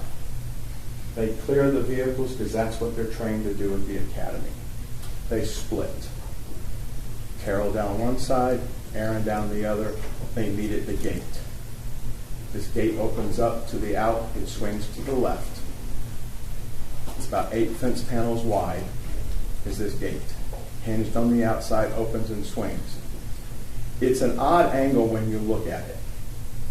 When you open the gate and come through, you're immediately confronted with a window on your left. And that's the window we're talking about. It's a rather large, spacious backyard, brand new fence, brand new structure really for the most part. Something that I don't think you would expect when you see the photos for this part of the neighborhood as the community's bringing the neighborhood back. Darch goes into the right, Dean goes in the left, they're covering each other. You're going to hear from Darch that they start what they call slicing the pie. As they're covering each other, they start working the backyard in sections to make sure there's not a threat. Darch has Dean's back, Dean has Darch's back.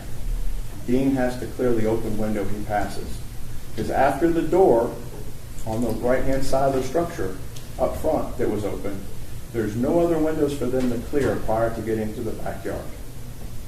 Following their general orders for what a signal 56 is, go see silent alarm. Silent alarm says you inspect the structure for forced entry.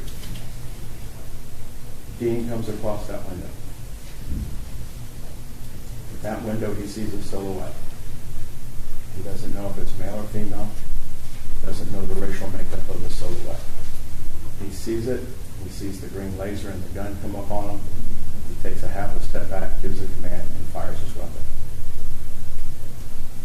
After the shot's fired, they call out. Depending if it's radio traffic, both of them key their mic at the same time. The first one that keys wins. Only one broadcast goes out. You can hear it from Dean's body camera, what they're asking for, a supervisor and MedStar. Darch tells Dean, you got to get in there. We got to get in. Dean tries to go through the window.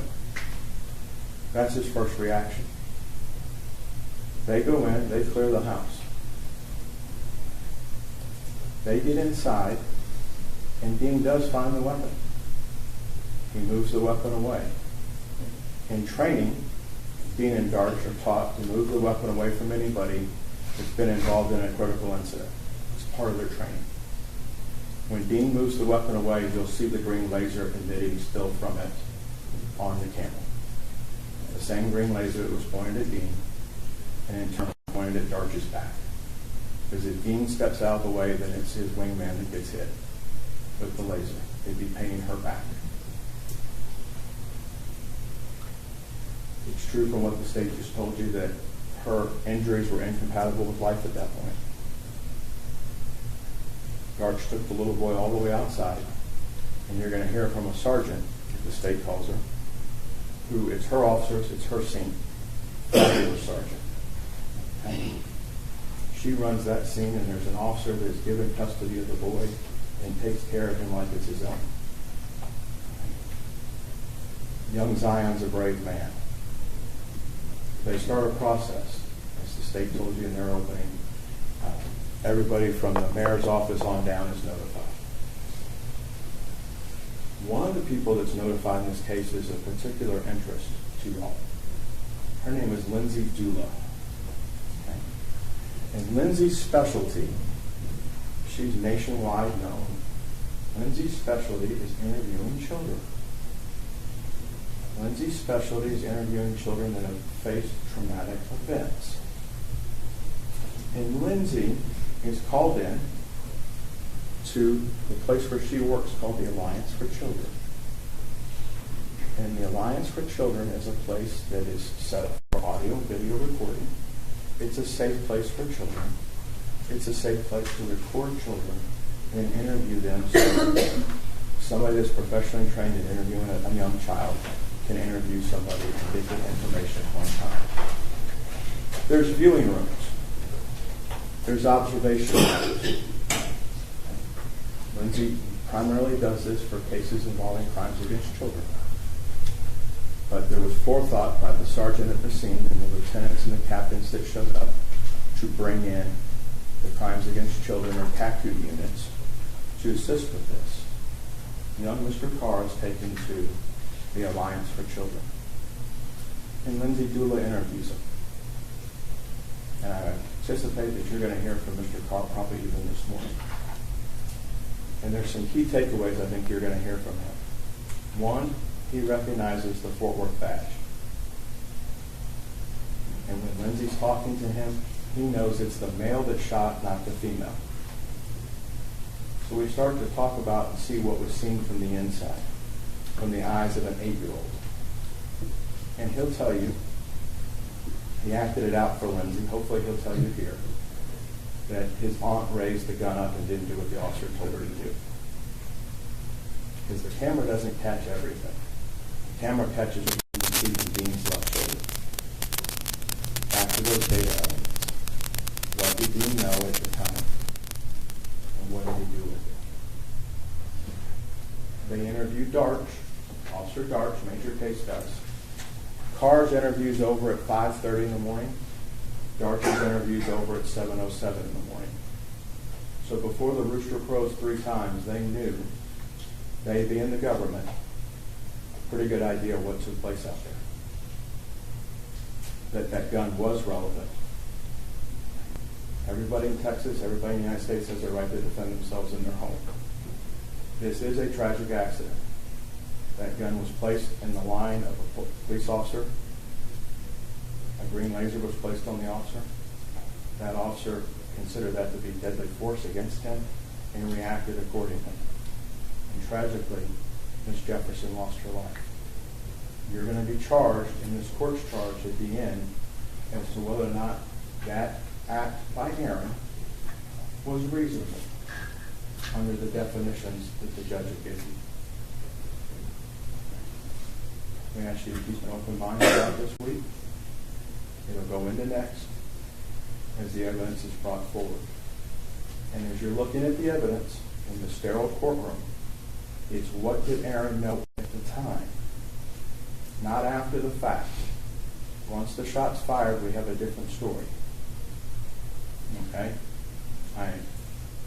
There's no doubt in my mind that Ms. Jefferson was a great person. The law requires you, when you consider a use of force shooting like this with the police, is what did the officer know at the time and was it reasonable? All the stories that have gone on post that, I think you'll see this week are not true. We look forward to you having this case at the end. Thank you. Thank you, Judge. Yes, sir.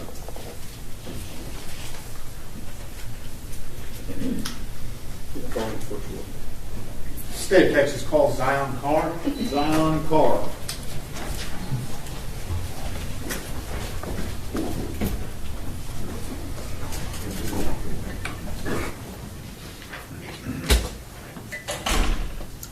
Now, Coach, we can absolutely.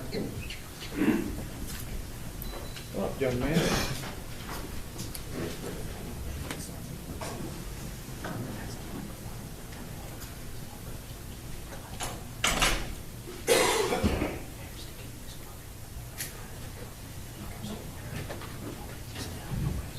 Good morning. Okay. Raise your right hand for me. You solemnly swear or affirm testimony given this case is the truth, whole truth, and nothing but the truth, so help you God.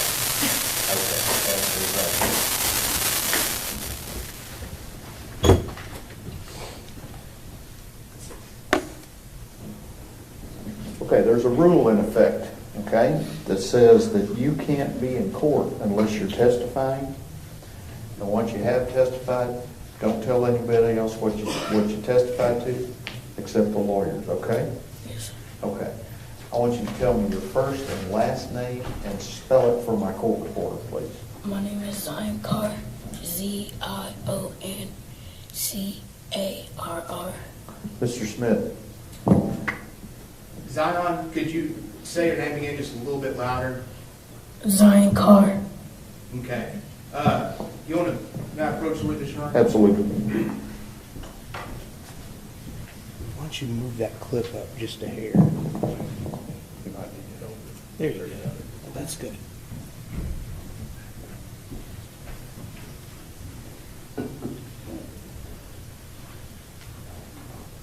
Zion, how old are you? 11. And do you remember your birthday? July 25th, 2011. July 25th, 2011. What's your mom's name? Amber. And does your mom have any sisters? She got 2. And what are your mom's sisters' names? Ashley and Atatiana. And does your mom have any brothers? She got 1 and his name is Adarius. I bet you that microphone is going to pick up what you're saying so that you don't have to lean over, but thank you for trying. Zion, do you know the difference between a truth and a lie? Yes, sir. So, if I was to tell you, I'm holding up a marker. What color is this marker? Red. And let the record reflect I'm holding up a red marker. If I was to tell you this marker was blue, would that be a truth or a lie? Lie. Is it good to tell a lie? Yes, sir. What happens when people tell lies? They could get in big trouble. You get in big trouble for telling a lie. So, can you promise me that everything we're going to talk about today will be true things? Yes, sir. Thank you, Zion. Zion, what's your favorite sport? Basketball. And who's your favorite basketball team? The Grizzlies or the Lakers? Who's your favorite basketball player? John Morant. I'm sorry? John Morant. John Morant? Why do you like him the most? Because he's a new player, but he act like he's not. He got good confidence, too. Good confidence to go out there and play hard. Yes, sir. What grade are you in right now? 6. You like school? Yes, sir. What do you like about school? My teachers. And what do you like most about your teachers? They treat me well, and they show me how to do problems if I don't know how to do it. You have a favorite subject in school? Math. Why do you like math so much? Because I like doing multiplication and division. What do you want to be when you grow up? An NBA player. Do you have a backup plan in case you're not an NBA player? A scientist. Oh, a scientist. That's a great job. Well, Zion, I want to talk to you this morning about your aunt, Atatiana. Is that okay? Yes, sir.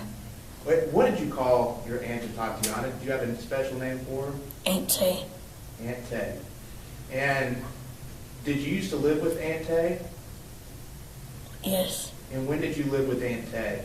When she moved in with my granny. And does your granny have a different name?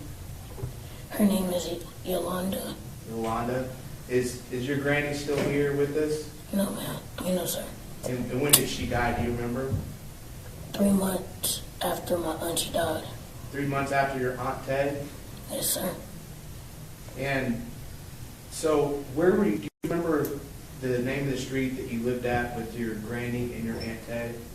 East Avenue, I think. East Allen? Yes, sir. And why were you living there with your granny? Because my mama wasn't doing good yet, so I had to live with my granny. Was your mom sick? Yeah. And so who else lived with you and your granny on East Allen Avenue? Just me and my auntie and my granny. Did you like living with your grandmother and your auntie? Yes, sir. What did you like about it? I like how my auntie always played games and my granny take care of me. What kind of games did your auntie play? Apex Legends or Ream Royale. Say that again. Apex Legends or Ream Royale. Oh, Ream Royale. What kind of games are those? Are those card games? It's shooting games. And what are they, video games? Yes, sir. Did you get to play with her? Yes, sir. Do you like playing video games? Yes, sir. Did Aunt Tay also show you how to do different things like mow the front yard? Yes, sir. And how to do different chores? Yes, sir. What other chores did she teach you to do? It's not a chore, but she taught me how to make hamburger patties. How do you make hamburger patties? You take them out the freezer, put them on a pan, or put them in an oven, or get a pan and put them on there and put it on the stove and just let it sit and then flip it. And what do you do after you flip it? When it's done, I'll put it on some hamburger buns, put ketchup, lettuce, and pickles, and eat it. Okay, and let me get this straight. What do you put on your hamburger again? Ketchup, pickles, and lettuce. And that's your favorite way? Yes, sir. No mustard? You shake your head no? No, sir. And no onions? No onions. Okay.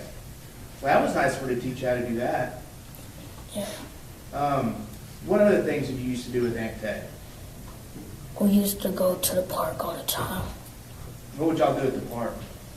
Sometimes we would play tag or hide and seek or just walk around in the little park area. Did you love your Aunt Tay? Yes, sir. You miss her? Yes, sir. So I want to go back to the night that something happened to Aunt Tay. Is that okay if we talk about that? Yes, sir. So before you were in the bedroom with her, with Aunt Tay, what were you doing? What were y'all doing together? Playing video games. Before then even, did y'all cook hamburgers that night? Yes, sir. Who cooked the hamburgers? Me. All right. Did you cook them just like you told us earlier? Yes, sir. But I burnt them. You burned them? How'd you know you burned them? Because we were just playing games, then we just heard the alarm going off, then we opened it, a whole bunch of smoke came out of the oven. And were you cooking these in the kitchen? Yes, sir. So what'd you do after all the smoke came from burning the hamburger? We opened up the screen door and let the smoke go out, and we were just having pen and paper and going like that so the alarms could stop. And when it was done, we went back playing our video games. Okay, I saw you made a motion with your hand while you were talking. I'm going to kind of explain what you did so the court reporter can type it up, and you tell me if I'm wrong, okay? Yes, sir. Okay, so were you waving your hand in a back and forth motion in front of your face? Yes, sir. And were you doing that to show how you were waving the smoke out of the house? Yes, sir. Okay. So, did you eat those hamburgers? Hmm? Did you eat them? Yes. No, it was burnt. Only one of them survived. Okay, so what'd you do with the burnt ones? I threw it in the trash. And what'd you do with the one that survived? Ate it. And what'd you put on it? Ketchup, pickles, and mustard. I mean, lettuce. Was it a good hamburger? It was. What'd you do after you ate that hamburger? I went to my auntie's bed and played on my Nintendo Switch. What's a Nintendo Switch? If I've never heard of it before, how would you explain it to me? It's like a video game. It's a screen, and it got like 2 controllers on the side of it. Is it the type of video game you play on a TV screen, or is it something you hold in your hand and the screen's in your hand? Both. Oh, you can take what's on your screen in your hand and put that on the TV? Yes, sir. You could take off the controllers and, like, when you buy it, there's like a kit where you could plug the HDMI in it and take off the controllers and put the screen on it, then you'll see it on the TV. Were you playing it on the TV or in your hand after you ate that hamburger? In my hand. And what was your Aunt Tay doing? She was playing video games with her friends. Okay. Was she playing video games on a handheld device or on the TV? On the TV. Do you remember what type of gaming system it was? A PS4. And when you say she was playing with her friends, were her friends in that bedroom with y'all? No, sir. Where were they? They was in another house, but she added them to a party so they could talk to each other. How was she talking to them? On a mic. And was she hearing what they were saying? Yes, sir. And what game was she playing? Green Royale. Green Royale. Yes, sir. So, did you end up falling asleep that night? No, sir. No, sir. What room were you in while you were playing your Nintendo Switch with your Aunt Tay? My Aunt Tay's room. Aunt Tay's room. Were you on the bed, on the floor, or something different? On the bed. And do you remember what you were wearing? Only underwears. Were you under the covers or over the covers? Under the covers. Was it a little cold? No. No? It was good underneath the covers? Yes, sir. How long did Aunt Tay play video games that night? Like an hour or 30 minutes. Did you ever go to sleep at all? No, sir. Not before she heard a noise, you didn't fall asleep just for a little bit? No, sir. All right, so did your Aunt Tay hear a noise outside the bedroom? Yes, sir. What were you doing when your Aunt Tay heard that noise? I was still playing on my Nintendo Switch. How did you know your Aunt Tay heard a noise? Because she told me, did you hear it? And I said no. Was the lights on? Were the lights on in that bedroom? Yes, sir. And after she told you she heard a noise, what did she do? She went to get her weapon out of her purse. Where was her purse? Next to her table where she worked at. Before she heard that noise outside, where was your Aunt Tay sitting? Was she at that desk? No, she was in the middle of the room with her, she had her chair in the middle of the room playing on the game. And so you said she went to her purse and grabbed out a weapon. What do you mean by weapon, Zion? A gun. Was it a big long gun or a gun that you can hold in your hand? A gun you can hold in your hand. And did you see her go to her purse and get that gun? Yes, sir. And what did she do after she took the gun out of her purse? She just held it to her side. She didn't point it up. She just kept it next to her, on her side. And where did she go with after she picked up the gun? She was about to start walking to the window. Okay. And when she walked to the window, what did she do? I didn't hear nothing after that. I just seen her fall on the floor. Okay, I want to go back just a little bit. Do you remember that night, after all this was over with, going to talk to a lady at a special place in a little bitty room? No, sir.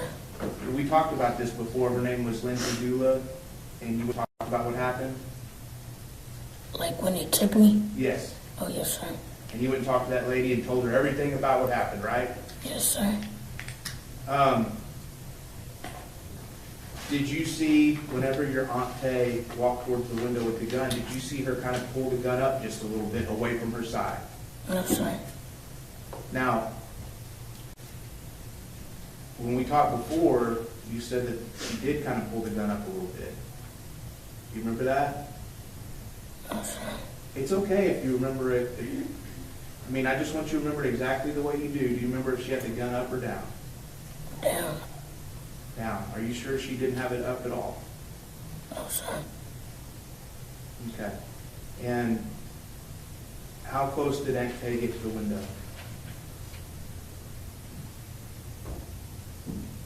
I can't, I don't know how to, say how far she was. I could say, she was 3 feet away. Okay. She got pretty close to the window? Yes, sir. Was she saying anything to you as she got closer to the window? No, sir. Did you hear anything as she got closer to the window? No, sir. Did you see something that happened? I seen her fall on the ground. Did you see anything outside the window? No, sir. You didn't see a man with a badge? No, sir. Did you hear anything before she fell to the ground? No, sir. What happened after she fell to the ground? She started crying, and then after that, 2 police officers came and got me. Did you know what had happened at that point? No, sir. Did you know if your Aunt Tay was hurt? Yes, sir. What were you thinking? I was thinking, is it a dream? How did you think she was hurt? Because she was crying and just shaking. What happened when the 2 policemen came into the bedroom? They seen me and they told me to get up, and they took me to the back of a police car. Did one police officer take you or both of them? Both of them.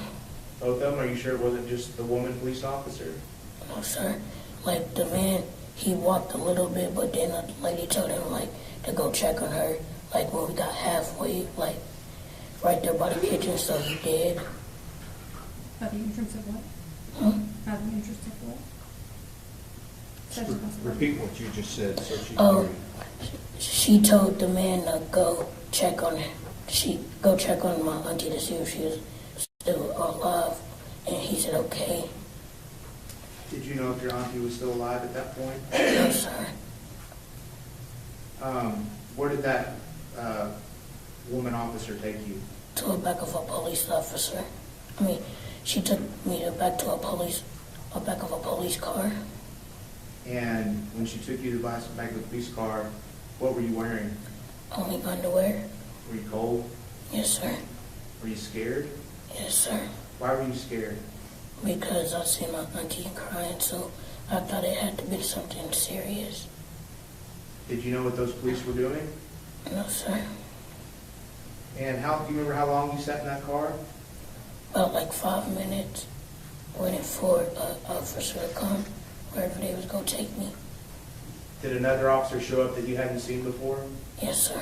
He was different than the two that came in the house, right? Yes, sir. And what did that officer do with you? He was the owner of the police car, so he gave me like a big shirt to put on, and then after that I fell asleep. Was that officer very nice to you? Yes, sir. Do you remember his name? No, sir, he never told me his name. But he was really nice. Yes, sir. And what happened after you fell asleep? I fell asleep and then he woke me up, and I was at like a little daycare or foster care. Oh, the place where the woman talked to you? Yes, sir. And was that woman really nice to you? Yes, sir. And she just explained that she had to ask you some questions about what happened, is that right? Yes, sir. When did you find out about what happened to your Aunt Tay? After a couple of days when I stayed with my mama, when she came and got me from the place. And what did you find out had happened? I seen she died, so when I seen she died, I went to my mama and asked her, is that true? Did you find out it was true? Yes, sir. How'd that make you feel? I was very upset. Were you upset that night? Did it happen? I wasn't upset. I was confused because I didn't know if it was a dream and if I wasn't waking up still. Did you hear anyone get shot that night? No, sir. Why don't you think you heard anything? I probably don't just remember it, but I think I didn't hear nothing. Did you hear the policeman say anything outside the window? No, sir. I don't remember. Do you remember him? Do you remember seeing him at all outside the window? No, sir.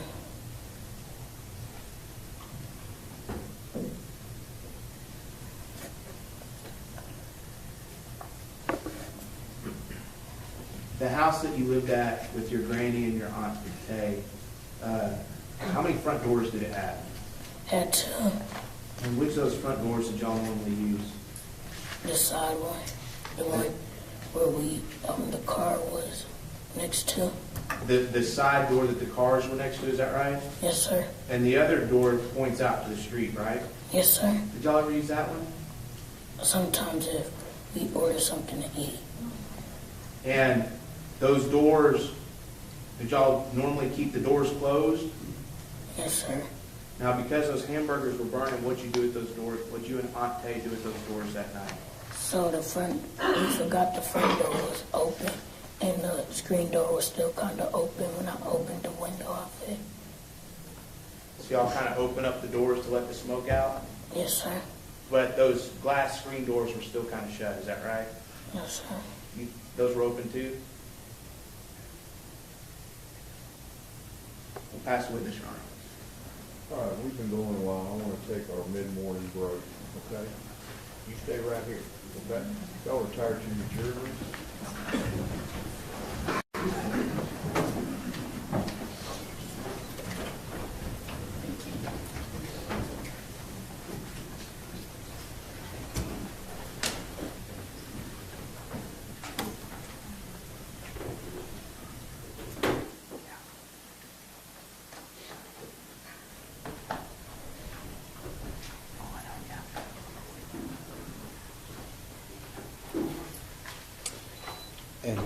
click that microphone, then you can step down, okay? Go with Mr. Smith. Hang on, don't. You know what? Just it's in your pocket, isn't it? Okay, just clip it back on. It's okay. I got it turned off. Okay. Okay. We will start up at 10:45. 10:45, everybody.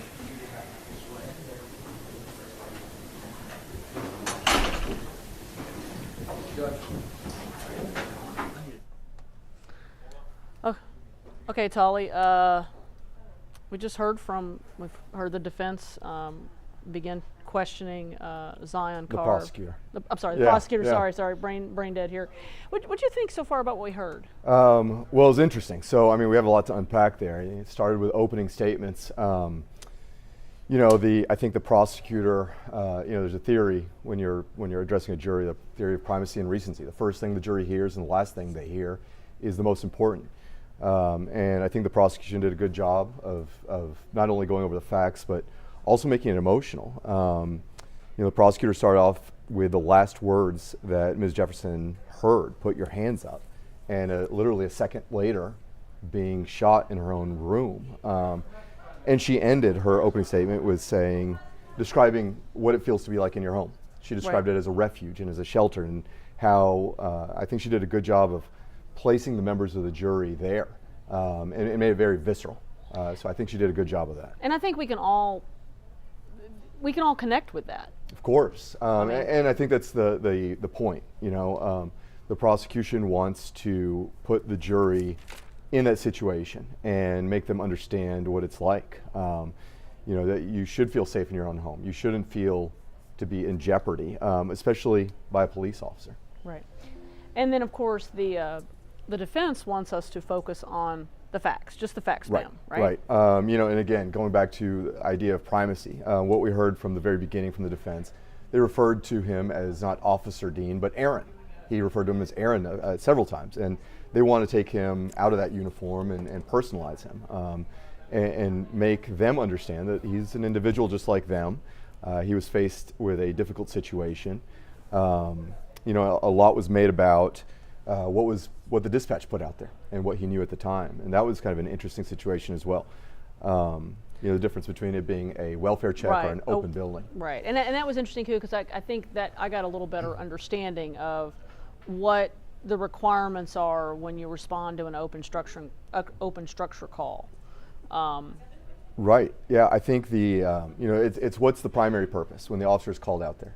Are you just checking up on somebody, knocking on the door? Is everybody okay in here? Or if it's an open structure call, I think it's more about an investigation, right? They want to find out what's going on. Is there something going on or not? Which points also to a need for better training in dispatch, because obviously this is coming in as a non-emergency call. Right. I mean, again, folks, we're not justifying what did or what happened here. We're kind of talking through it. But you would hope that when they're giving information to officers in the field, that they're giving better information, that officers have a better understanding of what they're responding to. Of course. Because the difference between a wellness check and an open structure call is a big deal. I think it's a big difference, and I think what the defense is doing, laying the groundwork of shifting the focus from what the officer should have been doing to what the dispatch could have done better or should have done better. I think if I was a prosecutor, I would start gearing up for responding to that with, well, it's still investigation, right? I mean, even if there's a difference. It's still not a burglary call. It's still not a burglary and process call. It's not a home invasion call. It's not a domestic violence call. Nothing indicating that it's a dangerous situation is being put out there. So yeah, maybe it's a little bit different from a wellness check to a investigation because of an open structure. Because nobody's calling saying there's a prowler there. Right. So it's still, the onus goes still to the officer at the scene to investigate. And the question then becomes, what, from the time of arrival to the time of the shooting, which is just a couple of minutes, really, 2 or 3 minutes. This is all happening very quickly. Happening quickly. What in that investigation changed in that officer's mind to suddenly think, oh my gosh, I'm in danger. Somebody else is in danger. Right. And what do you make of, let's talk a little bit about, my house is not always clean. Right.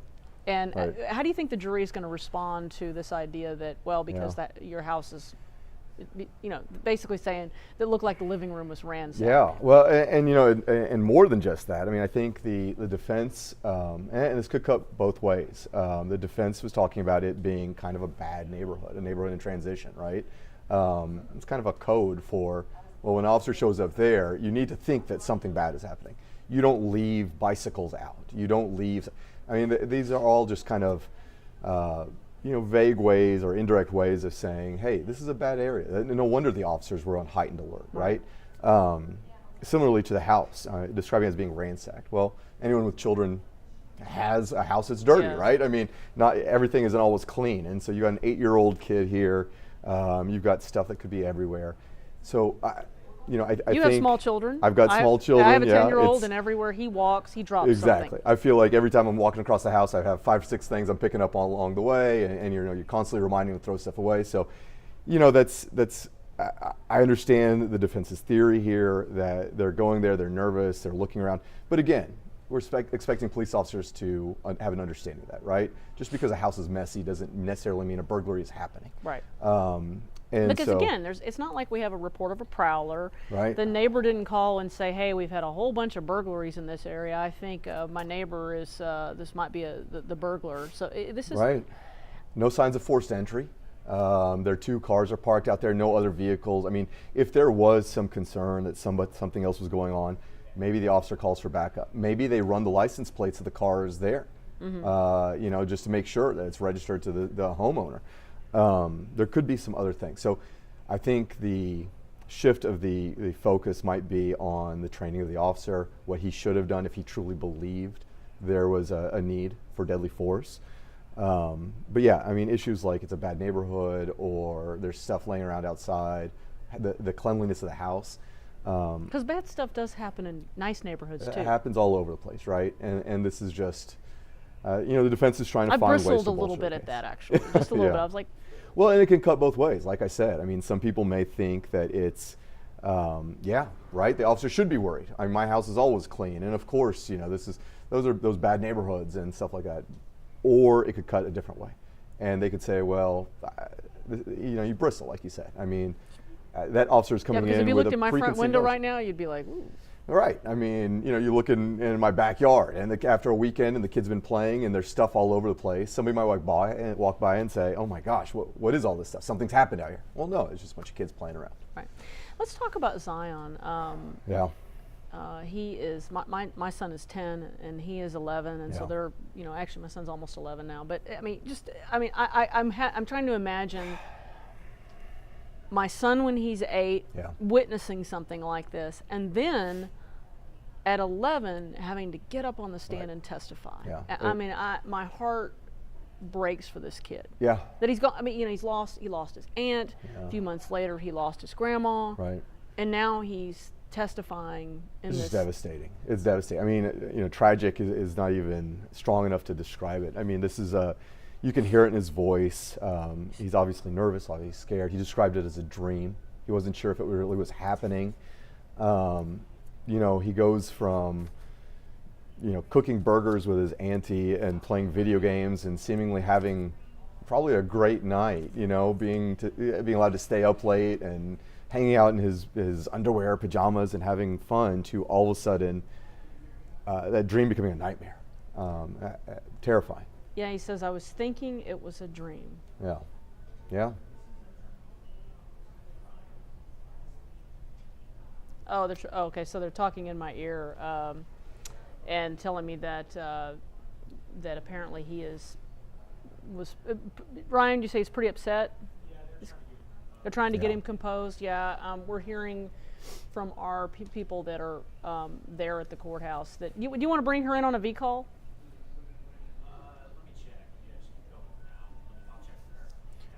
And you know, with children testifying, I mean, there's an option available.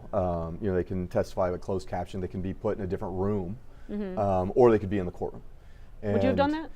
Well, in this situation, I was kind of curious whether or not Zion would be called as a witness or not, or where he would be called. What do you think of the strategy of making him the first witness? You know, that's interesting. A lot of times, typically you'll see in a murder case, the prosecutor will often call a family member to describe the person, right? Who they are, how old they are, what they like to do, what they didn't do. Introduce a photo of the deceased, and so kind of set the scene. Kind of set the scene, and let the jury get to know the person a little bit better. And it's not really a factual witness, and so it's interesting here with Zion. Because he's both. He's kind of both, right? He's describing his auntie, and he is, a key witness. I mean, really, even at 8 years old. And so I think the jury, again, if you go back to this idea of primacy and recency, I mean, they started off with a big, big play here. It's emotionally heart-tugging. He's got a soft voice. He's describing what no kid should ever have to see. No. And it really puts the defense on their heels a little bit. You think the defense was shocked by this? Would they have known that he's the first witness, or would they have just known that? They may. I mean, these are good defense attorneys, and so they should have anticipated that this is a possibility.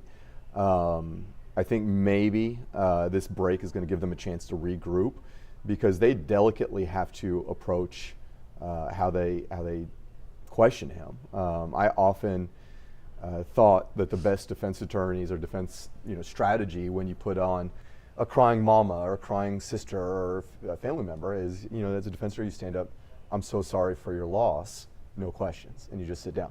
But you can't really do that in this case. Can't do that because he's a key witness. If he just gets up there and describes his aunt, that's one thing, but they have to ask him some questions. They have to kind of get in there a little bit. And one of the key points, I think, for the defense is we heard that Zion described his aunt get her gun out of her purse and hold it by her side as she walked up to the window. And the state prosecutor asked him, well, are you sure about that? Didn't you tell me once before that she had held her gun up? And I think in the arrest warrant, you pointed out I pulled it up. It actually says here that it describes that she did actually point the gun out the window. Yeah, the arrest warrant affidavit said that he told law enforcement they were playing video games in the back bedroom, and that she says basically she heard noises coming from outside. She took her handgun from her purse, and that she raised her handgun. Basically, he said this and raised it and pointed it towards the window. So how? Yeah. I mean, how do you delicately, talk to this kid and ask him, hey, you said this once, and now you're saying this. And it's tough because, I mean, the legal term is impeachment, right? You're impeaching him with a prior statement that but went trying a different to impeach way. An 11-year-old. Trying to impeach an 11-year-old. And, what you have to factor in, I'm sure what's in the jury's minds is he was 8 when this happened. He's 11 years old. Anyone who's ever talked to a kid knows that statements can go back and forth. Things are malleable. They don't always remember everything. And also, there's also this issue of just the way that we remember traumatic events. Of course. I mean, that's a huge factor. Of course. We don't, in a traumatic event, your brain doesn't, and there's plenty of research on this, memory is a weird thing in a traumatic event. Right. Well, and. You got Rebecca? Yeah. Okay. Yeah, we're gonna bring Rebecca Lopez in here since she's at the courthouse, and but yeah, no, it's just a weird thing, and I think. At your point, not to interrupt you, but my wife always talks about puppy stress and how puppies fall asleep all day long, and babies tend to sleep a lot because little stressful things can cause people to react differently. And with kids, sometimes it's shut everything down. And what did we hear about Zion? He got in a big T-shirt and he fell asleep in the back of a squad car. And a lot of people might think, oh my gosh, that's such a stressful situation, and you have lights and sirens and police officers. How's this kid fall asleep? Well, maybe he was just overcome with it, right? And that's going to have an effect on how you remember things as well. A lot was going on, and he fell asleep. He shut down. It's also 2:30 in the morning. It's 2:30 in the morning, and right? Sometimes So it's going to be interesting to see how they come up to him. But that's a huge point, right? I mean, if her having a gun down by her side versus a gun pointed out the window, that's a pretty crucial issue here. How big a deal is it that that he doesn't recall hearing anybody say put the gun down, or put the what's the what's the exact language? I think that's something to that effect. I mean, how big a Yeah. deal is that he says he didn't hear anything outside the window? I think that's important, right? I mean, because the defense would ideally want him to, you know, go ahead and finish it, and then we'll interrupt. you know, if he saw or recognized that police was at the window, or whether or not he saw somebody with a badge, or whether or not he heard anything, would be pretty important. Yeah. Okay. All right, let's bring Rebecca in. Rebecca? We got Rebecca Lopez, our senior crime and criminal justice reporter, who's covering the trial for us from the Tarrant County Courthouse. Rebecca, can you hear me? Maybe. Her picture dropped. They're having cell signal issues. Cell signaling issues. Okay. Yeah, so we'll have to circle back on that, but we're almost back ready for court in 2 minutes. So. Oh, okay. Someone's reminding me what exactly he said. He said, "Put your hands up, show me your hands," then fired. Yeah. So. Yeah. I appreciate that. So yeah, I mean, it just I struggle with just this whole situation, you know, and how I think it also speaks to the need when officers respond to any call to sometimes just slowing it down. Right, and not approach every scenario as a crime scene, right? I mean, I understand the need for them to do that and the training for that, but what we heard from Zion was something in real life, right? He painted the picture for us. They overcooked some hamburgers, there's smoke. Happened to me recently, I had the 3 kids and I'm cooking dinner and a lot of smoke came up from the grill, so I had the kids open up the doors to air out the house, right? I don't know what that says about me as a cook, but that's what happens, right? It happens, it's normal life. It's life. It's life, and so they were airing out the home, they were playing video games, there was no reason for any of this to escalate. And you know that escalation is taught to law enforcement when you need to have a heightened awareness, when you need to pull your firearm out, and you know that really should be a last resort. I mean, it should be a last resort. There's other means available to officers like Officer Dean to figure out what's going on. And again, we go back to, even if this wasn't a welfare check, even if his job was just to investigate an open building, well, was he really investigating, or did he already presume because the house is dirty or because it's a bad neighborhood? He's made some judgments. Did he make a judgment call already? And that's why he was so quick to pull his firearm out. What about the green laser? Yeah. What do you think of that?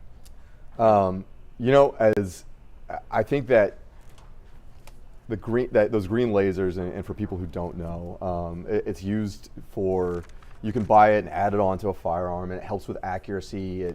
You know, where the green laser is pointing is where the barrel of your gun is pointing. And you know, for different reasons, people get it. I think, to a common person though, it sounds a little scary, right? You know, you see that in movies a lot of time. You'll see that red dot from miles away, and a sniper's about to shoot. And so I think for the defense, they're going to play that up a lot. You know, common individual with a gun for self-defense doesn't need something like that. Why would somebody put on a laser on their gun? But it wasn't actually on the gun, right? It was it on? To me, it sounded like it was on the firearm itself. But maybe I'm wrong. Maybe it was. See. So a lot of times those are attached to the top of the firearm, and when you barely touch the trigger, that laser lights up and it shows you where you're gonna discharge. See, what I want to make sure I understand if it was on the actual firearm, or if it was on, or because they're playing video games. Right. Some of the audio, some of the courtroom audio was really hard to hear. Yeah, it's difficult. I was struggling with trying to make sure I understood exactly what they said on that point. We're gonna double check that with Rebecca when she gets on here. I want to make sure I understand exactly, but still, I still feel like we just go from, you know, arrive on this call to shooting somebody very quickly. Yeah, and it's, you know, the defense is they have a difficult job to show that he was not, you know, already formulating a decision as to what's going on before his investigation started. It sounds like it went from, you know, 0 to 60 real fast. You know, the state pointed out that when he got there, you know, not only did he never announce himself, he never yelled out "gun," which is also something that police officers are trained to do.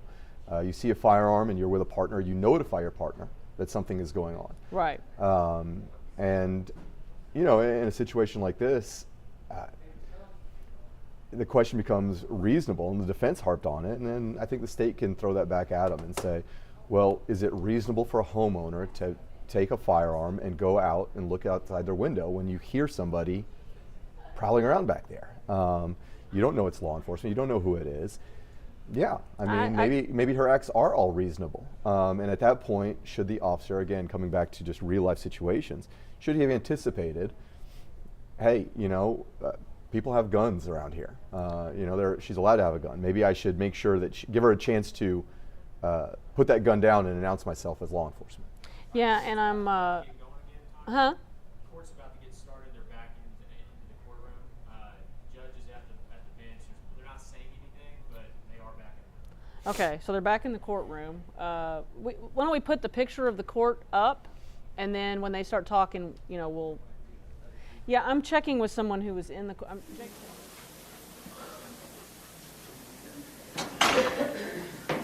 Because the audio in this courtroom is not great, and I was having a hard time hearing if the laser was actually on her gun or if it was part of the video game. Mm-hmm. That's what I'm confused about. And nobody on Facebook yet, nobody on YouTube is actually, you know, because you'd be amazed at these folks that watch this stuff. They actually really pick catch up on a lot. everything. They do, yeah. Yeah. They're very, you know, hip to let you know about things like that. Let me ask you this: what do you think about? Let's back up a little bit. We didn't talk about it.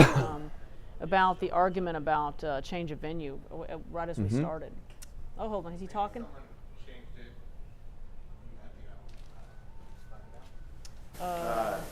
In his direct examination, Zion Carr represented that he did not remember Atatiana Jefferson holding the gun up. He maintained that she kept it down at her waist. Yeah. In any of the previous meetings we've had with Zion, he had not said that. He said the gun was up.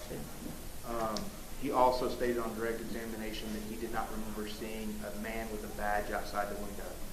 That is also different than what he has said in our previous meetings. We have turned that disclosure over to the defense. This was the first time the state of Texas has heard him say that. It's not unusual for children on the stand to say something somewhat different. The state has no problem with that. It is just for purposes of 3914 and Brady that we wanted to put on the record that today was okay, the first the day laser that was we on heard her that. gun.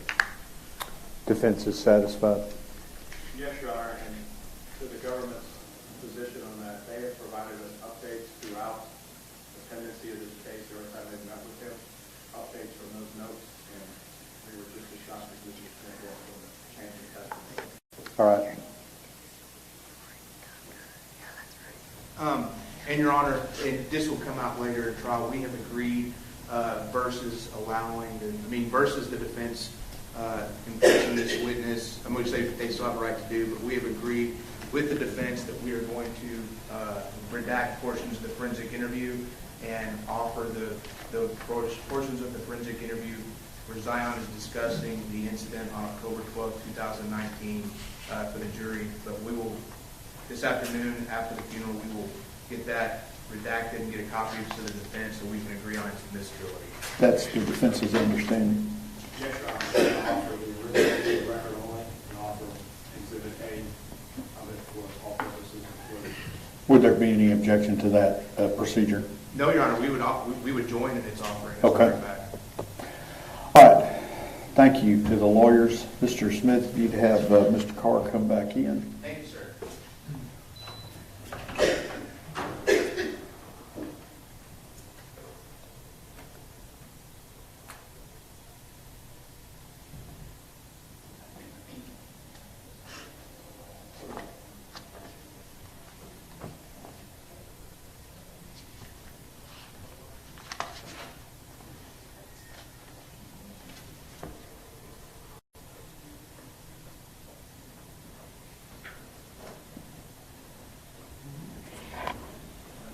Come on back up.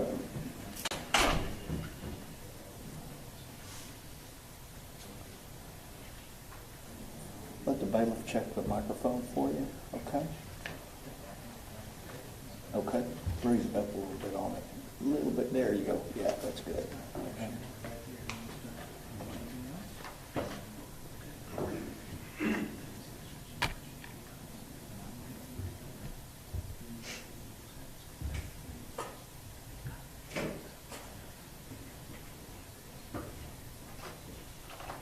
You good to go? All right. Both sides ready for the jury? State's ready. All right, let's go. You can sit down. No, you can sit down.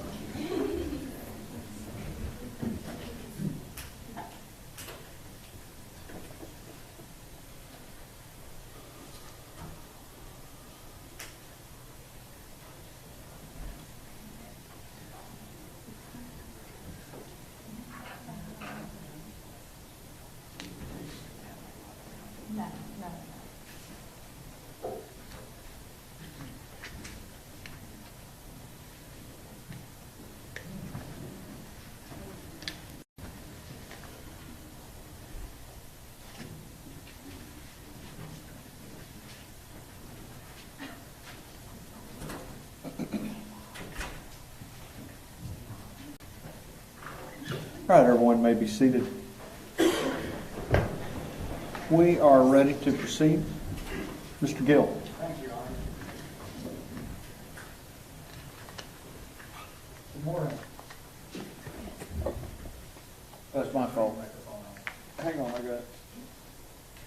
Now we'll work. Good morning. Good morning. Your name is Zion? Yes, sir. My name is Bob. Nice to meet you. Nice to meet you.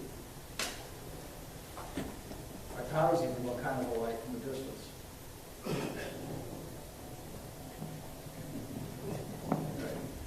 So, you were very kind and answered all of Mr. Smith's questions for him this morning. Would you mind if I ask you a few questions too? Yes, sir. Okay, thank you. And what I really want to talk to you about, since it's, 11 o'clock in the morning, and my stomach's growling, I really want to talk to you about those hamburgers. Yes, sir. Are hamburgers your favorite food? Yes, sir. Okay, what is? It's buffalo wings. Okay. All right, well, I'll eat those too. So let's go back to when you were living with Aunt Tay. Okay? Okay. And that was Grandma Yolanda's house, is that right? Yes, sir. And Grandma Yolanda was in the hospital, did I get that right? Yes, sir. And your mom was also having some health issues. Yes, sir. Okay. So Aunt Tay was taking care of you, right? Yes, sir.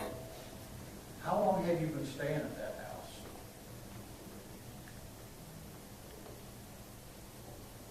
I really don't know. Probably when I was like 5 or 6. So like a couple years. Okay. It wasn't your first day there. You've been there for a while. Yes, sir. And so at the time this all happened, it was just you and Aunt Tay staying there, right? Yes, sir. And the cars in the driveway, did one of those cars belong to Aunt Tay and one to your grandma? Yes, sir. Okay. Which one belonged to which? The white one belongs to my auntie. The gray one belonged to my granny. But I don't think the gray one was there. I'm sorry? But I don't think the gray one was there.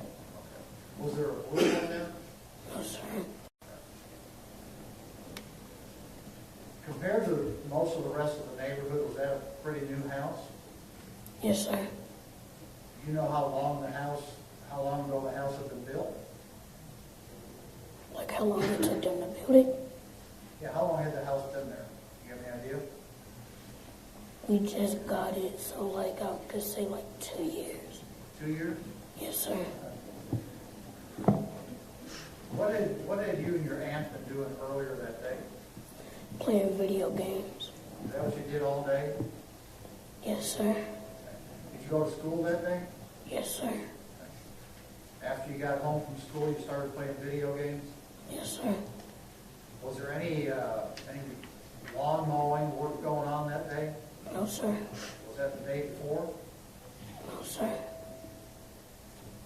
Did you have a bike? Yes, sir. What kind of bike did you have? A BMX. BMX bike? Yes, sir. You know where it was? It was in the garage. Did that house have one garage or two garages? One. Was there another building back behind the garage? And no, because because behind the garage it's an alleyway. But after the alleyway there's a building. So, kind of. I got you. Okay. Have you ever cut the grass there before? Yes, sir. And Tay showed you how to cut the grass? Yes, sir. So was that your job? Yes, sir. How often did you have to do it? Every time it get like 3 inches, I'll cut it. Did you get a little bit of money for that? No, sir. And she also showed you how to cook hamburgers? Is that Yes. right? Yes, sir. Do you remember what time that night you cooked the hamburgers? Repeat that again. Do you remember what time that night, let me rephrase it. Do you remember what time that night you burned the hamburgers? Right after I got out of school. Okay. So, do you remember what time you got out of school just generally? No, sir. Probably still daylight when you got out of school, right? Yes, sir. Did you go anywhere after school or did you just come straight home? I came straight home. You know when I use the phrase extended care, do you know what that means? No, sir. After school, did you go play anywhere at the school? No, sir. Okay, so when classes were done, you got picked up and came home? Yes, sir. Okay, thank you. That's what I was getting at.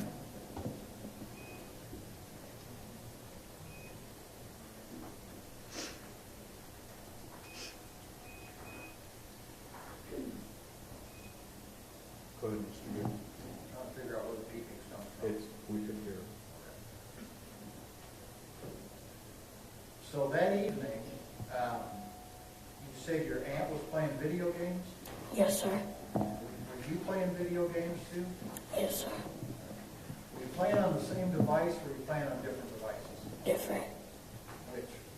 That's a bad question, sorry. My auntie was playing on the PS4, and I was playing on the Nintendo Switch. Now you're going to have to help me here because I don't know a whole lot about video games, okay? You said something about your auntie and her friends. Yes, She was playing with her friends. Yes, sir. How does that work? So she gets a controller, then she go to messages, and she texts them and say, do you want to play? And they said, sure. So they made a party chat, and they just started talking. I'm having a little trouble hearing. Say it again. Speak up a little louder. So she go to messages, then text them, do they want to play? And then they say sure, so they make a party chat, and they start playing. That voice was much better, so keep that up, okay? Okay. Okay, so if I have this straight, she can send a text message to people and invite them to play with her on this game. Yes, sir. And they can be remote in some other house or some other town and still play the game with her, right? Yes, sir. Okay. Because in this electronic age we live in, she can do all that online, right? Yes, sir. So she said she was playing a game called Ring Royale. Ream. Can you spell REALM. Okay, Realm Royale. That sound right? Yes, sir. Okay, you know a lot more about it than I do. So what's that game about? It's like Call of Duty, but kid-friendly. Like, if somebody kill you, you turn to a chicken, and then you have to run around for 10 seconds. And if you run around for 10 seconds, you turn back to a human. But if they kill you as a chicken, you have to start another game up. You have to go to a different server. Okay. So you said something earlier being some shooting involved in it? Yes, sir. Tell me about that. So, like, you could forge weapons like swords, guns, and you could forge shields. Me and my auntie would usually forge shields and guns because the swords is really not that good. Okay, so your auntie was playing that game, and so your auntie and these other folks were shooting at each other on the game? No, like, it's when they join, they come as a team. So, like, say if it's only her, they have to do a solo match. And say if another one joined, they have to do duos. Another one trios, and then the fourth is a whole squad. So that's how they do it. But if, like, you want to do, like, you want to battle your friends, you have to go to, like, a custom match. I think I get it. So, my kids used to play video games sometimes, and there's a controller, right? A thing you hold in your hand? Yes, sir. And that's how you play the game, right? Yes, sir. And on this controller, there's buttons you push, right? Yes, sir. And on the buttons, is there a button on that game? You push a button and shoot a gun? Yes, sir. So that's kind of what the game's about, right? Yes, sir. Shooting the bad guys? Is that what it's about? It's not bad guys. It's just like, I could say it's bad guys, but I don't know if it's really the game about bad guys. Another team? Yes, sir. Team? Okay. So it's kind of a competition? Yes, sir. Okay, I got you. Okay. So, I think you described that you were in the bed? Yes, sir. Playing on your game? Yes, sir. And your aunt was where? In the middle of the floor on her chair, sitting in her chair playing the game. When you say in the middle of the floor? Like the middle of the room. Okay. Okay. And she was sitting in a chair? Yes, sir.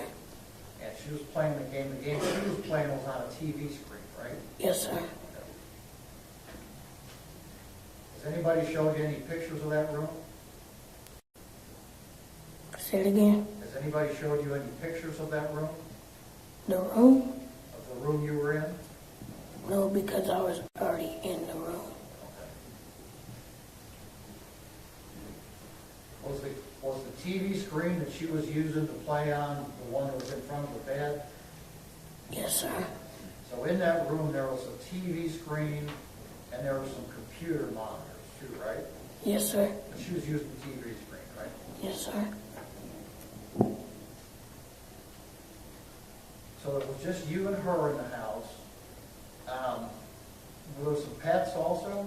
Yes, sir. What kind of pets did you all have? Dogs, kittens, and a rabbit. How many dogs?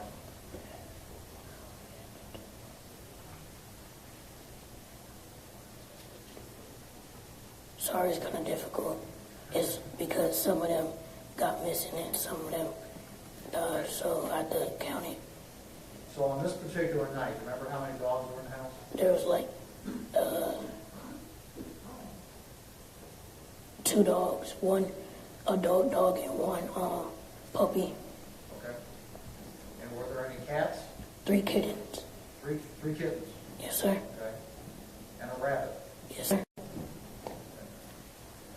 How did the rabbit get along okay with all the others? Yes, sir. Okay. Now, at the time, you described a time when your aunt was playing the video game and she said she heard something out in the yard, right? Yes, sir. But you didn't hear anything in the yard, did you? No, sir. Okay. That's what you told us earlier, right? Yes, sir. And when she heard something out in the yard, she said that to you, I hear something, right? Yes, sir. And then what did she do? She went to get her gun out her purse. She had a gun in her purse? Yes, sir. Where in the room was her purse? By her monitors, by her table where her computers are. Was there anything else near the tables where her computers are? Not what I know of. Was her purse near the window? Like 5 feet away from it. So 5 feet back into the room? Yes, sir. It was in the same room y'all were in, right? Hmm? Yes, sir. And she wanted her purse, and did she, was the purse up on the desk, or was it down on the ground, or? Down on the ground. And what'd she do, reach into her purse? Yes, sir. And pull the gun out? Yes, sir. How did she pull the gun out of her purse? She looked at her purse, and then when she looked at it, she got it and just had it next to her. Show us how she had it. You mind standing up? Go ahead and stand. I'll go over there. You want to stand there or come down? Right here would be great. Everybody can see.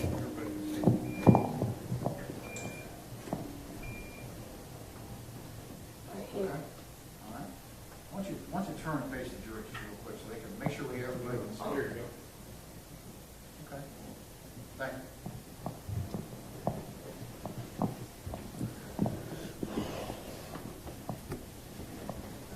When she was doing that, do you remember which way she was facing?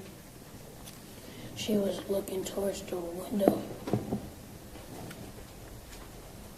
How many windows did that room have? One. So if we say the window, it's pretty clear which window we're talking about, right? Yes, sir. Is that the window where she said she heard something in the backyard? Yes, sir.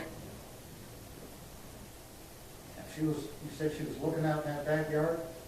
Yes, sir. And you were looking out in that backyard too, weren't you? No. Well, what were you looking at? My Nintendo Switch.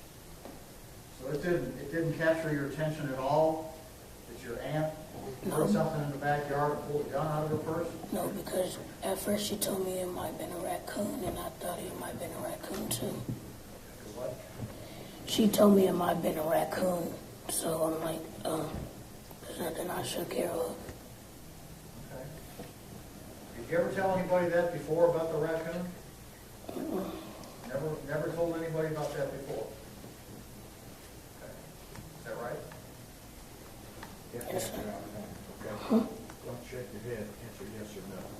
Yes, sir. So to be clear, that's the first time you've ever said anything about a raccoon, right? Yes, sir.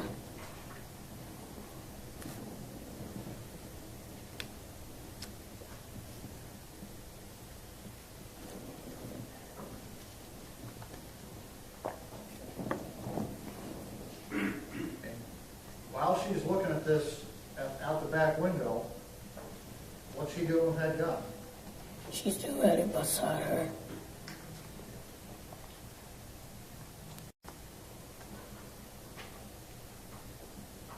You talked to Mr. Smith earlier about the fact that there was after what happened, you got put in a police car, right? Yes, sir. And the police car that you were in took you down to a place where you sat in a room and talked to a lady, right? Yes, sir. And it was just, in that room, it was just you and the lady, wasn't it? Yes, sir. There wasn't anybody else in there, was there? No, sir. And you started talking to this lady, you told her who you were and how old you were and where you lived and stuff like that, right? Yes, sir. And you and this lady had a conversation. Yes, sir. And she was a pretty nice lady, wasn't she? Yes, sir. Did she get you some socks earlier? I don't remember.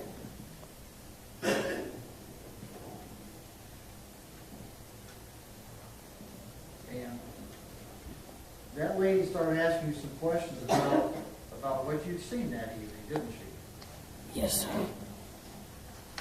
And that lady, and what you and she talked about was how important it was for you to tell the truth, right? I don't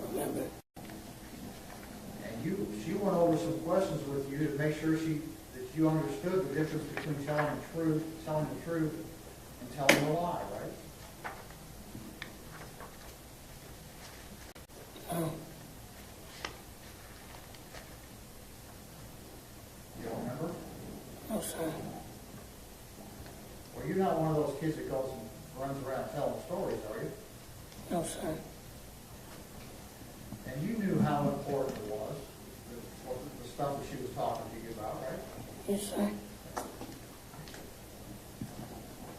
And she told you to make sure that everything you told her was the truth, right? Don't remember. She also told you and asked you if you knew that there was a camera in that room, right? Still don't remember. And you pointed and you told her, yes, there was a camera in that room. Remember that? No, sir. And she told you that what you were saying and what she was saying were being recorded, right? No, sir. Don't remember. And you were okay with that, weren't you? I don't remember.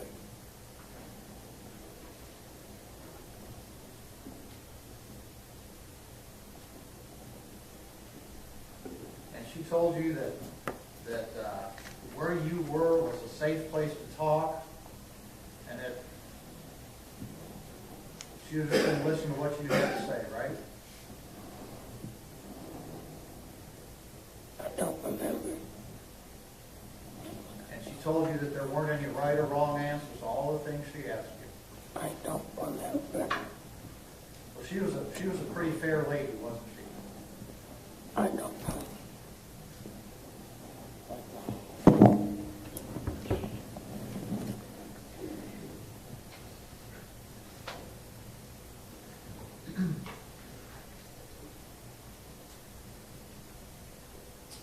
Counsel approved.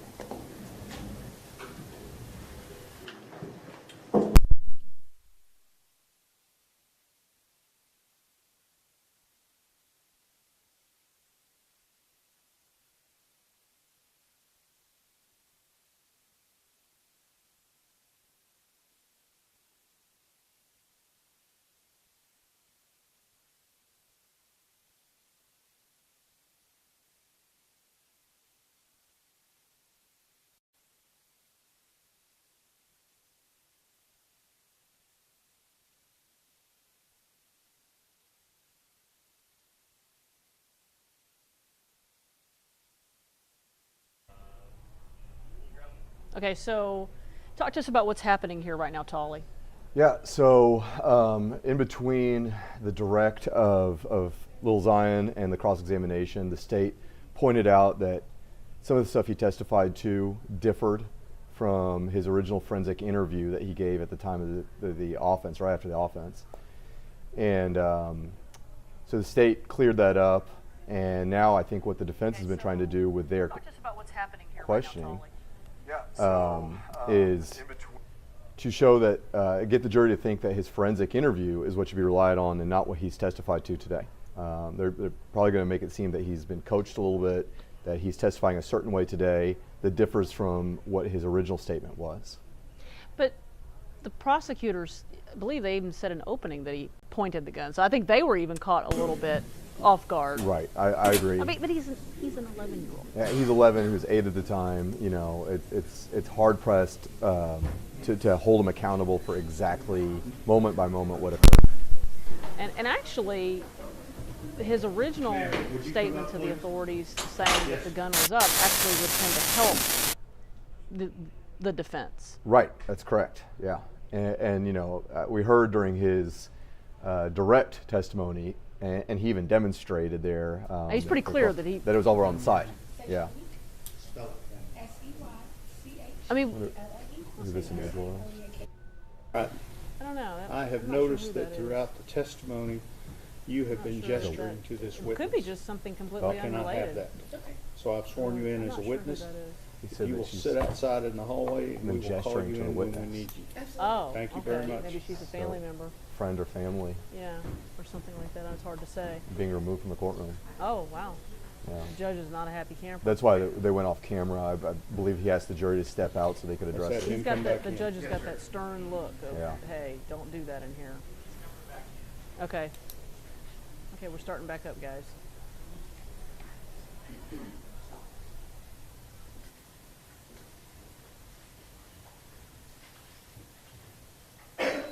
Members of the gallery, there can be no coaching of any witnesses by anyone in this room. Understood? All right.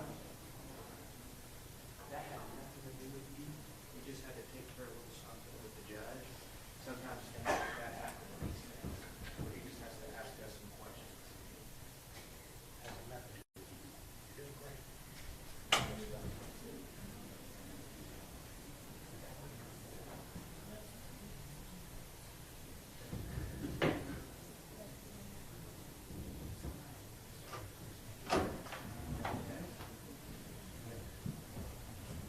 And listen, you speak better when you speak up, okay? So speak up loudly, like you're answering a question from your teacher in the classroom, okay? Both sides ready for the jury? State's ready. Defense is ready. All right.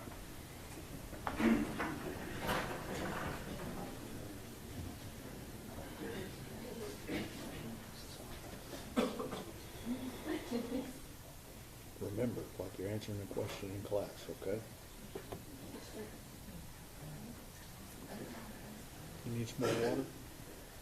Okay.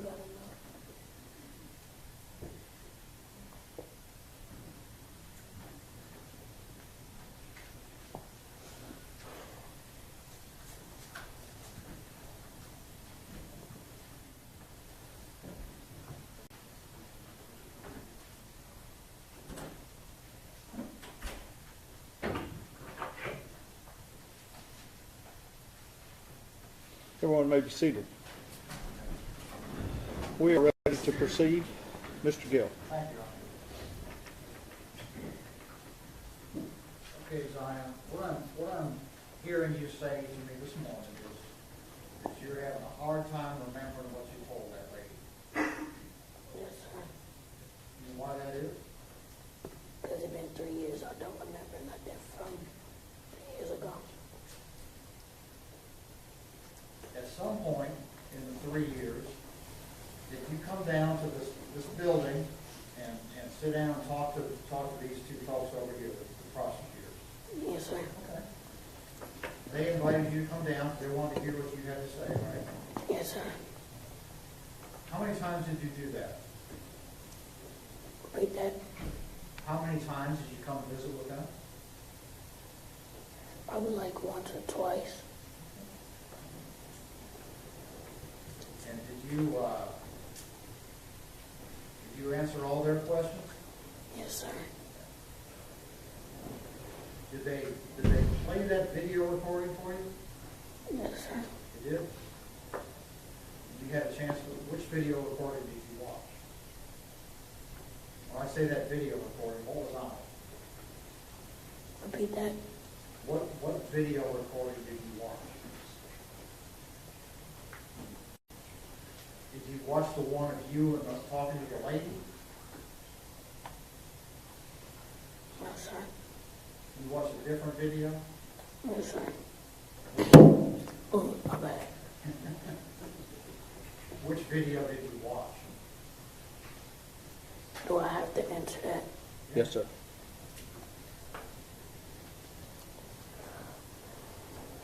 Let me ask you a different question.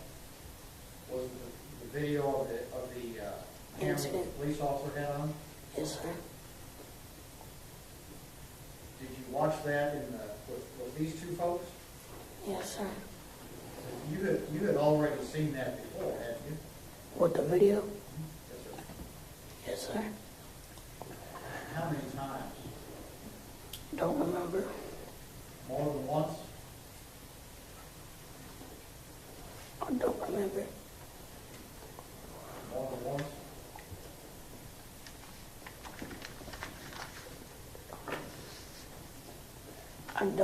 remember. Other than the,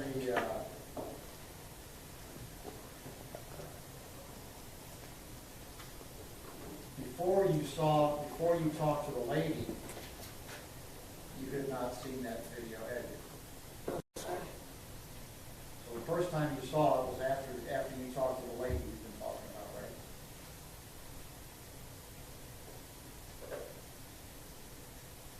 I don't know. Other than these two DAs over here, and you talked to them about this, who else have you talked to about it? Nobody. Not a single soul in the entire world. You didn't I talk don't to like, I really don't like talking about what happened. Okay. So that's why I never told nobody. That's fair. But wasn't your mom curious about what happened? No, because she's seen the video already. So you just haven't talked to anybody at all about it? No.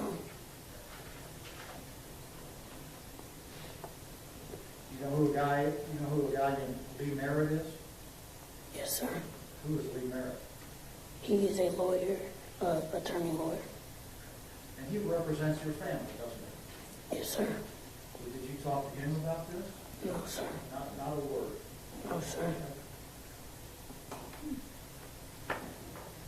And pass the witness. Thank you. Redirect. Yes, Your Honor, briefly. Yes, sir. And for the record, I would like to say whenever the witness got down from the stand, defense, please correct me if I'm wrong, he demonstrated how Tay had the gun.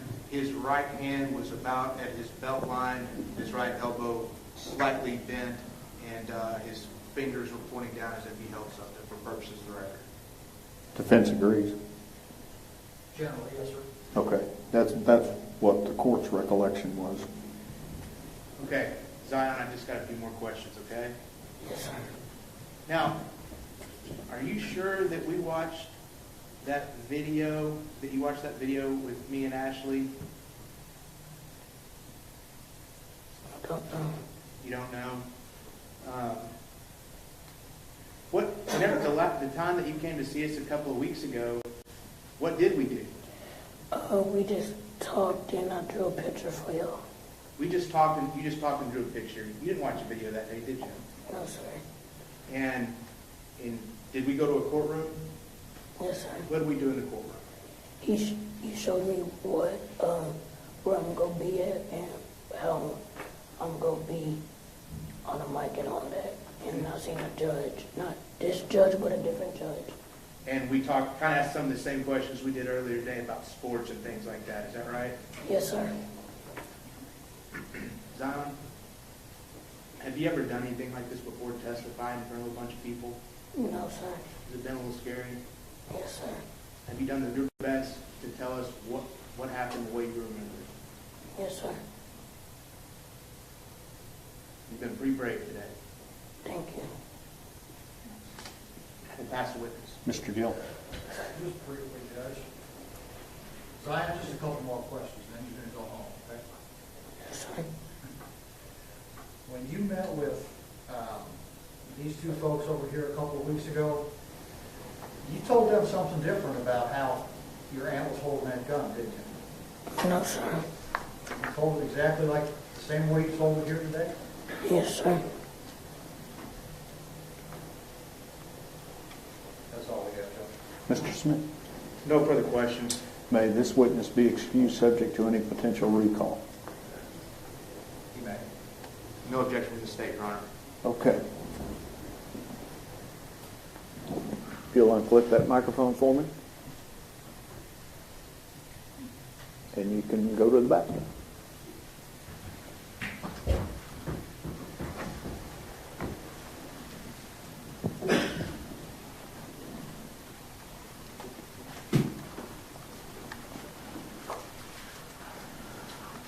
Okay, I'm going to stop a little bit earlier than noon. The lawyers have indicated to me that the next witness may be rather lengthy, and rather than getting started and having to stop, we're going to stop now. Okay? We will start up in the morning at 9, like we did this morning, and we'll be on a regular schedule from that point on. So it's very important, don't discuss the case amongst yourselves, stay away from the media, You know the drill in the morning, okay? So if you'll follow Deputy Nicholson, all rise.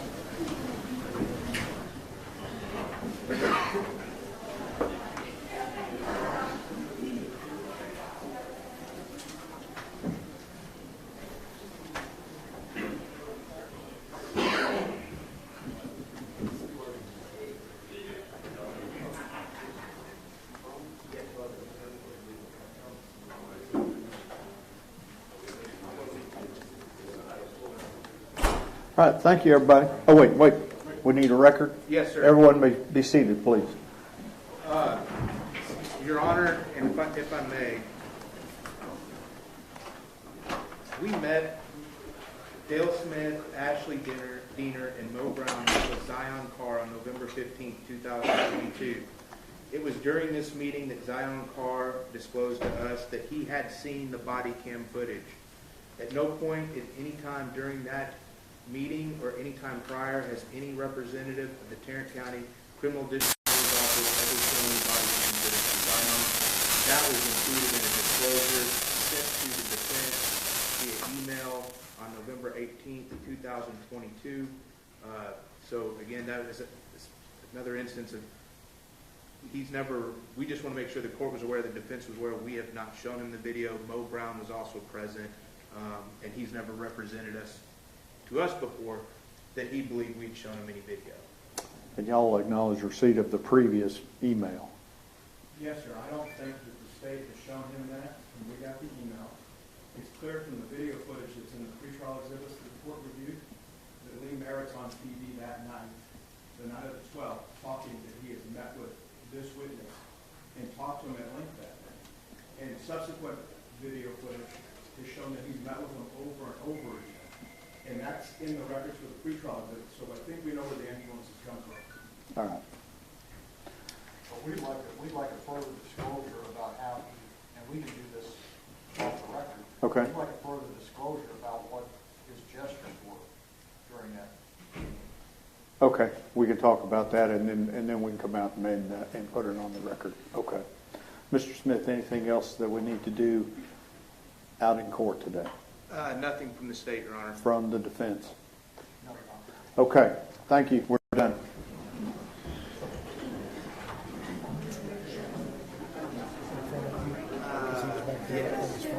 Yes, I put that in. Well, how did he get his name back?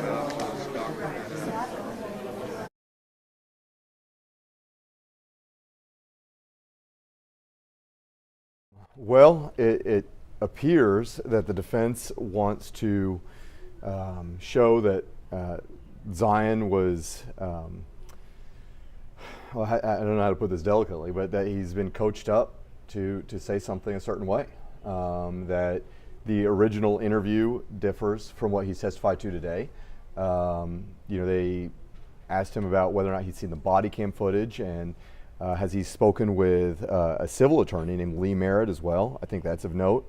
So they're trying to definitely shift the focus away from Officer Dean and try to show that maybe what Zion remembered or didn't remember is more important. They want to show that what he originally remembered is more accurate. Correct. And a lot of times that's true. That's not always the case. If we were to put this in terms of police officer shootings, a lot of times they'll give a police officer 24 hours before he has to come and make a statement. And they actually argue in police officer cases when that their memory is actually more accurate when time goes by. When time goes by. So and civilians are often held to a different standard, and they want to get a statement from them as soon as possible. You're talking about an 8-year-old kid, pretty tragic situation, scary situation. All sorts of things could have affected what he heard or seen. I think it's fair to say he's just trying to give his best recollection. If you're the jury, how do you react to the questioning from the defense of this kid? It's difficult because the defense attorneys have some points they need to make. They're trying to get across that what Zion's testifying to today, which is that they didn't hear any law enforcement outside, that his aunt was holding the firearm down by her side and not up, how that differs, and that's a big difference, especially when you're trying to claim self-defense. They want to show that, like his original statement, the firearm was raised and being pointed. But it also seemed to catch the state off guard too. Yeah, Yeah. They didn't seem to be expecting that. Well, I mean, yeah, I think, he's a kid, right? I mean, he's saying something a little bit different. And so the defense is going into, well, since that time period, he's been coached a certain way. He's been told to say something different. Or maybe he's been shown this body cam footage to, make it seem different than it was. How the jury takes that is going to be interesting because. No, if they're discussing something in court, let's go to it.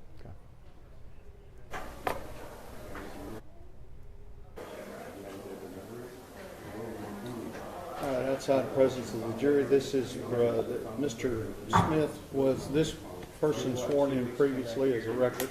Kerry, take him out. Was he sworn in as a witness? Yes. I believe so. And did Judge Hagerman advise him as to not to talk about the case or discuss the case with anybody else? Yes, and then he promptly went out and gave television. We'll talk about that in a minute. It's my understanding you've been next door watching the trial? Yes, sir. As a witness, you're not allowed to do that. You're a lawyer. If you want to come, if you want to watch the trial, you got to do it outside the courtroom. Actually, I'm telling you not to watch the trial. Yes, sir. All right? And do you anticipate needing him as a witness? Based on what the last witness just said or didn't say, I don't know. Do you have contact number for him? No, we don't. We tried the numbers we've gotten in the past and they don't work. What is a good contact number that I can call you? 215-876-70-6 to my personal cell. I'll give you my secretary.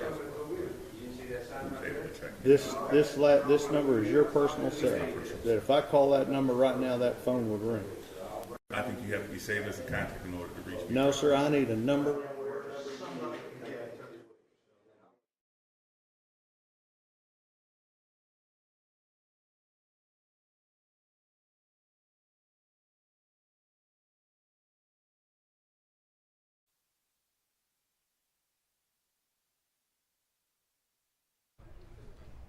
Mitchell, I want you to call the court within 10 minutes of that phone call being made to Susan Mitchell. Do you understand? Yes, sir. You're free to go. Thank you. Thank you. Wow.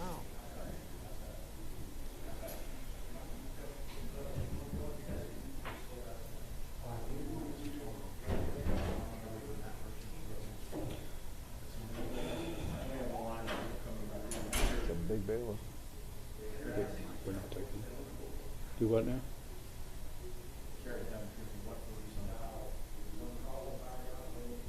Probably that guy who was in the corner. Yeah, have y'all been able to hear things good? Okay, we're done. I turned it down when he gave you that last phone number. I cut that audio out. Okay, we're good. And Mo, you're killing me. You're killing me. I'm doing better because I'm learning how to, as long as I can see the feed, I can run things in there. I'm sorry. He was in and out. He's in and out just like I want to quit. Okay. Are our mics on? Yeah. Okay, so they just called Lee Merritt in, and the judge is making it very clear he wants to be able to reach him at a moment's notice. Right. Talk to us. Well, so in criminal cases, and we saw here, it happened really briefly, but either side can invoke what's called the rule, and that generally means that potential witnesses are excluded from being present at the trial. They can't hear each other's testimony. There was an exception here for family members, but other witnesses and potential witnesses are not allowed to listen to other people's testimony.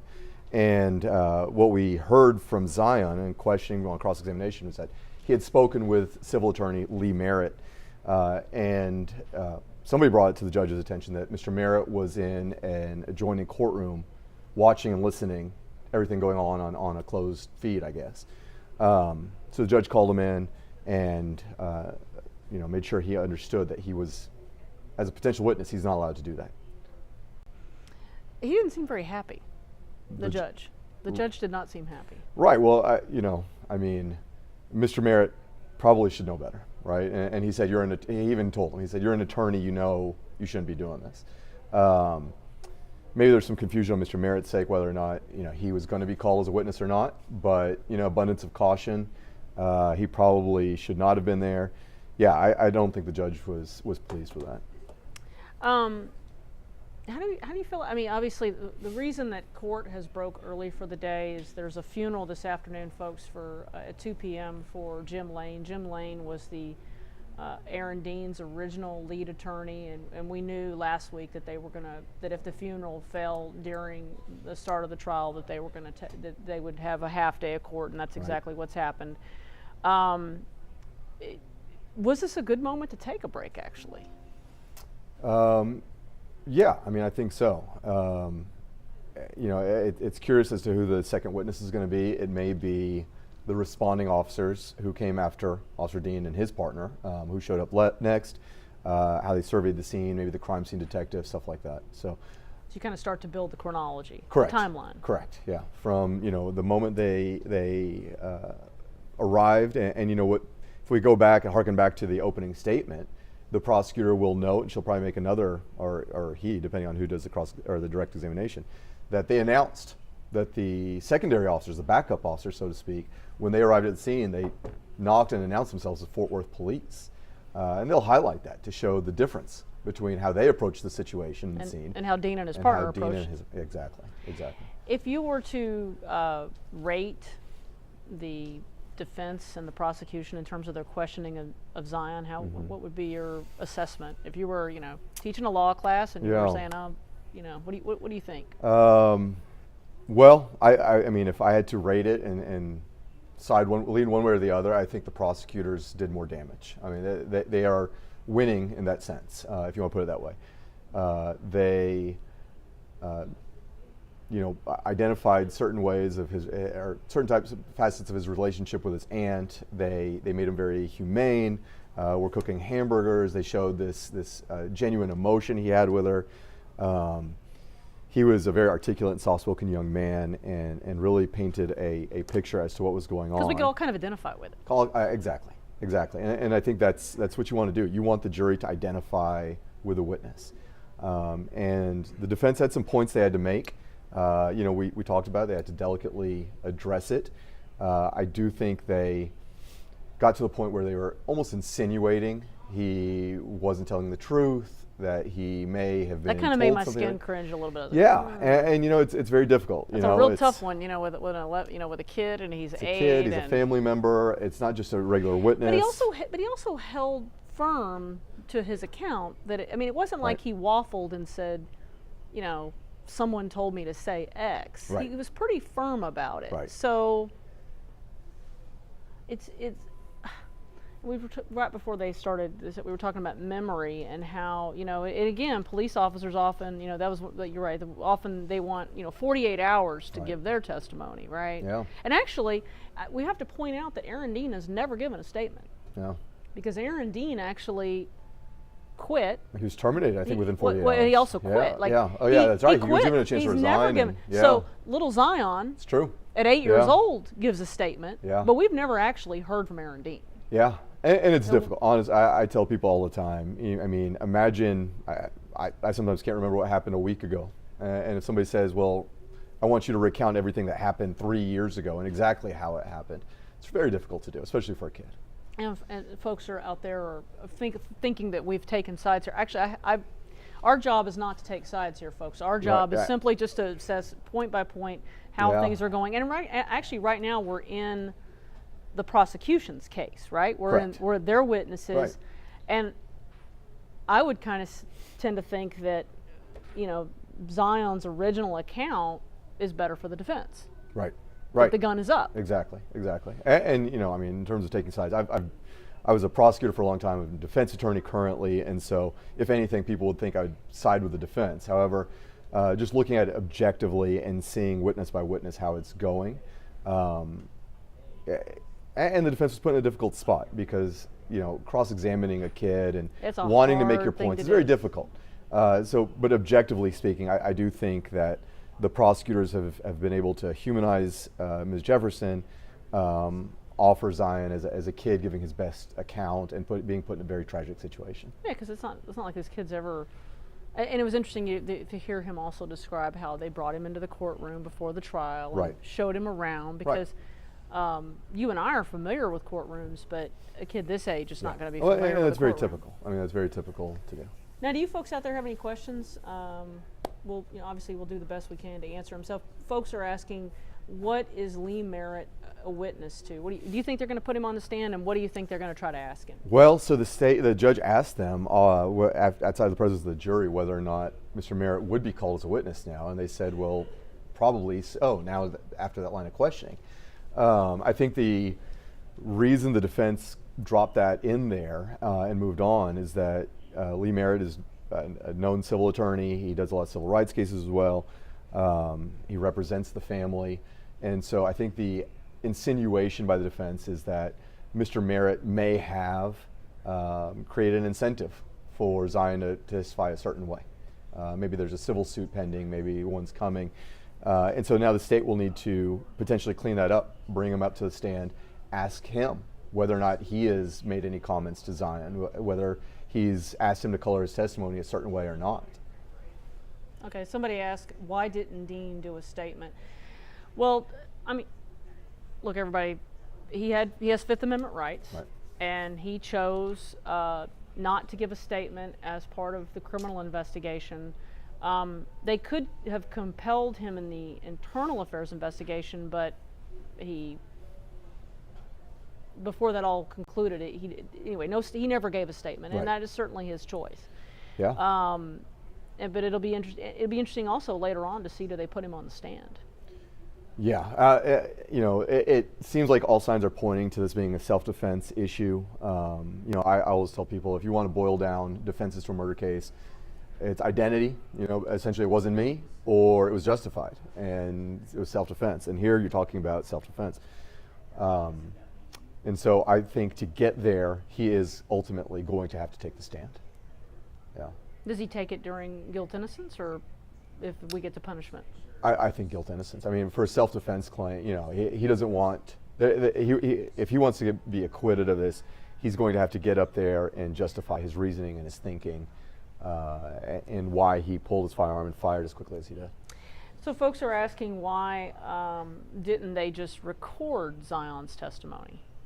Why make him testify? I mean, yeah. Talk to us about the reasons why we saw what we saw. In terms of his testimony, in his terms original of statement. Right. I mean, in other words, why not let him pre-record? I guess in a way you have his pre-recorded statement, but right, why does he have to testify in open court? Because you have a right to confront your accuser. So the only way that would occur in a criminal case, and often you hear about it in civil situations, is a deposition. You can take somebody's testimony and they're subject to cross-examination outside of a courtroom. However, in criminal situations, you do have a right to confront your accuser or confront witnesses. And unless there's an extenuating circumstance, say the individual has some sort of life-threatening ailment, or they're extremely old and they may not be able to live to be able to testify. Some extenuating reason. Something unusual. If that doesn't exist, then the person has to testify in court. Folks are also wanting to know if Zion's family gave permission for him to be removed from the house and questioned right after the shooting. Don't know the answer, and I don't know that they had to get permission because he's a witness to. Now, typically, in terms of questioning, a guardian or a parent, a family member will have to be notified and sometimes at this, present. Now, in terms of whether or not that individual is present within the interview room, generally not. But they're not just going to whisk him away and talk to him without a family member or guardian being made aware. It'd be interesting to know what they did. How does that go down? I mean, because at that point, Atatiana is deceased. I guess Grandma was in the house, right? Yeah. I believe. I can't remember if they said grandmother was in hospital or was in the house. I mean, that was Grandma's house. Yeah. Now I can't remember either. Oh, yeah. and I clarified with Rebecca Lopez, one of our reporters at the courthouse, because some of the audio that we're hearing is a little sometimes a little staticky. That laser was on her weapon, but of course, if the weapon's pointed down. Right. And from the body cam footage that I've been able to see, you don't really see that green laser. Yeah, I don't see it. Don't see it. Granted, that body cam footage doesn't show everything, but I mean, and this is the issue with eyewitness testimony. Different people see different things, and there's different accounts. It would have been, yes, it would have been helpful to have his testimony at the time and how he described it, and if he described whether he saw a laser or not, but we don't have that. So tomorrow, you think we're going to hear from the officers? We're gonna start to do the building blocks. Correct. I think your next witness reasonably would be the next officers at the scene, how they cleared the house, how the individuals who removed little Zion, how they handled him, the crime scene investigator who walked through the house, identified where everything was, took photographs, and then just that process. And we've seen the body cam from outside the house. Right. Right? But the prosecutors were talking about body cam inside the house. Correct. At some point, we're going to see. Yeah, and the prosecutors made a point during the opening statement of showing that Officer Dean didn't rush to her aid. And that was a big issue in the Amber Geiger case, too. Yeah. Now, I know certainly the facts and circumstances of the Amber Geiger case are different. Right. But there are some analogies. There are some analogies. Yeah. And a big point was made about what Amber Geiger did or did not do. In the immediate aftermath. In the immediate aftermath to help both of John. And that seemed to have a big impact on the jury. Yeah. So it'll be interesting to see, later on when all this is concluded, what made an impact, what didn't make an impact. How big a deal do you think that's going to be? Yeah, of course. I mean, in this situation, because the issue is an immediate regret of, oh my God, what did I just do? Do I need to justify my actions? Versus, oh my God, what did I do? I need to help this person. Right. And while factually and legally that may not be an issue, emotionally it is. And that's going to play on the jury. Emotion always plays a part. Of course. And so, his partner says, we got to get in there, and they rush in and they see Ms. Jefferson laying on the ground. Do you look for a weapon first, or do you help her first? There's no other individuals. They cleared the house. The only person there was Zion, who was escorted out. And so, that body cam footage will be important, because you have moments in time where Officer Dean is looking for a weapon, possibly to justify what just happened, or do you see him panicked and wanting to help Ms. Jefferson? And I think that's going to play a big role with the jury. And so somebody's asking here about why didn't they knock on the door? And the way it's been explained is that the neighbor had called a non-emergency line, and for just to have them check on her wellness. But when it was dispatched out, it was dispatched as an open structure. And when they respond to an open structure, they kind of park away from the house. They don't announce themselves. It's treated as a silent alarm, as if there's a potential that something might go wrong. Right. And that's kind of how we get to them not announcing, police, that kind of thing. Right. While it's understandable, I think the key becomes the onus is on the officer at that point to conduct an investigation, and how far you go in that investigation before making a decision. And so if it's an open structure versus a wellness check, maybe there's a slightly higher bit of concern. Maybe you're not just knocking on the door. However, you still have to take it upon yourself to investigate the situation and make a determination. Is my life in jeopardy? Is my partner's life in jeopardy? Is this a dangerous situation? Or is this really a welfare check and dispatch just got it wrong, right? They put in the wrong code. And I think ultimately we're going to get down to, were his actions reasonable? Right. I mean, that's what it all comes down to. Let's see, I'm looking here at the questions. Folks are asking about why didn't they blur Zion's face or not film him? That we were not the judge allowed that, and oftentimes we do have situations where we don't show a witness, but his face has previously been out there. Yeah. They could have made a choice. I think if the family or the state was concerned about it, they would have asked the judge for something like that. Because we've seen that, we have had that happen in cases where we're asked not to show a witness, and we'll do something alternative. And but I think there is power in seeing this kid. Of course. Yeah. Seeing and hearing him, and because I don't think you can't. I think our hearts, all of us, our hearts go out to him and right. to his family. I mean, on both sides. I don't think the defense attorneys have anything but sympathy for him as well. You know, everyone feels for this young man. It's a difficult situation to be in. Well, folks, I think we're gonna if you guys have any more questions out there. Okay, so people are asking about if it's automatic to blur the kid's face. Right. Not necessarily. Not. Now, again, that's going to be a situation where the judge and the state and the right. family are going to make that determination, and certainly we're not. We follow the lead of, because the judge is the one that ultimately makes the determination in cases like this to allow cameras, and then right. If a determination had been made that we not show the kid's face, we wouldn't have shown the kid's face, and we certainly have done that in other cases. But so the concern is understandable, of course. I get it. Right? I mean, the concern is do. understandable, but ultimately it is up to the family and the state, and they could very well have requested that from the court. I'm just trying to see if there's any more good questions in here. Well, I think just to wrap up, Tolly, anything else that just observations from what we've seen today? It was actually, even though it was quick, it was a pretty momentous morning. It was, yeah. I think we were able to hear a general outline and understand the strategy of both the state and the defense. Initially there was some questioning as to whether or not the defense would open now or wait and save that, reserve their right to do that until the close of the state testimony. I actually think it was a good idea. It was a good strategic maneuver to address some of the issues brought up by the state right from the get-go. That way, the jury, as they're hearing every witness, will have another side of the story in the back of their mind. So I do think that was a smart maneuver. I do think the questioning of Zion right now leans towards the prosecution. I think that was they handled him appropriately.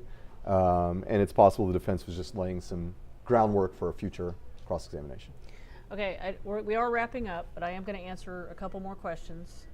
Sorry, Ryan, I'm going to do this. Yeah. So somebody's asking about, do we know anything about the woman that was gesturing to the witness and was removed by the judge? We don't know a whole lot other than what we saw, but they clearly felt like she was making some sort of gestures that were... Well, yeah, it could have been a friend or family member. Obviously it was something that was drawn to the judge's attention, or one of the attorneys noticed it and brought it to the judge's attention. Honestly, that's not very unusual with witnesses of any kind, especially with children. They are in a stressful situation, they're scared, and so they will look to either the state prosecutors, who they've gotten to know a little bit, or their family members, kind of as a lifeline, somebody to comfort them. And if that individual appears to be nodding their head or mouthing something, that can be seen as coaching. And of course, the judge isn't going to tolerate that. I really want to get, Ryan, I'm sorry, I'm talking to the producer off screen here. I really want to get Jason Trahan on this call because he's sitting in the courtroom and he could see what actually was happening. I obviously, from our vantage point, we could not see that witness. It's just like, not that witness, that woman that was in the courtroom. All we saw. Yeah, the call is so we're having cell signal issues. Okay. Yeah, we're trying to figure that out. But it's not. Well, we're fixing to do something funny here. We're just gonna. We're gonna go old school here, guys, and I'm gonna. Hold on, I probably should warn him. Hey, I'm about to put you on speaker because we can't get VCall to work. I want folks to hear what you have to say, and so we're just going old school here. Okay, Jason, I'm gonna take my mic off and put it on the phone, and we're gonna make this work. So, Jason, if folks want to know about that woman that was kicked out of the courtroom, what was happening there? Well, so the reporters are stationed behind where she was sitting, so we couldn't see her from the front. We could just see her from the back. But apparently she was, and I couldn't see this, but apparently from just listening to what the judge asked her when she got her up there, she was apparently gesturing to Zion on the stand. I'm not sure if this woman was a family member or a friend, but she was sitting near Atatiana's family, not with them, but near them. And there's only a certain number of seats reserved for family. And they acted like they sort of knew her or were familiar with her. Because when she came back from going up there to meet with the judge, when she returned back to where she was sitting, she sort of gestured to the family, and they were like, "It's okay. Just I gotta go. I've been sworn in as a witness. I have to leave the courtroom now." So she just, I don't think it's not been disclosed what the judge saw her gesturing, but it was enough to where he completely just stopped the proceedings and wanted to address what appeared to be going on. So I couldn't see what hand gestures she was making, but it was enough to make the judge concerned. Okay. What about the Lee Merritt situation? Talk to us a little bit more about that.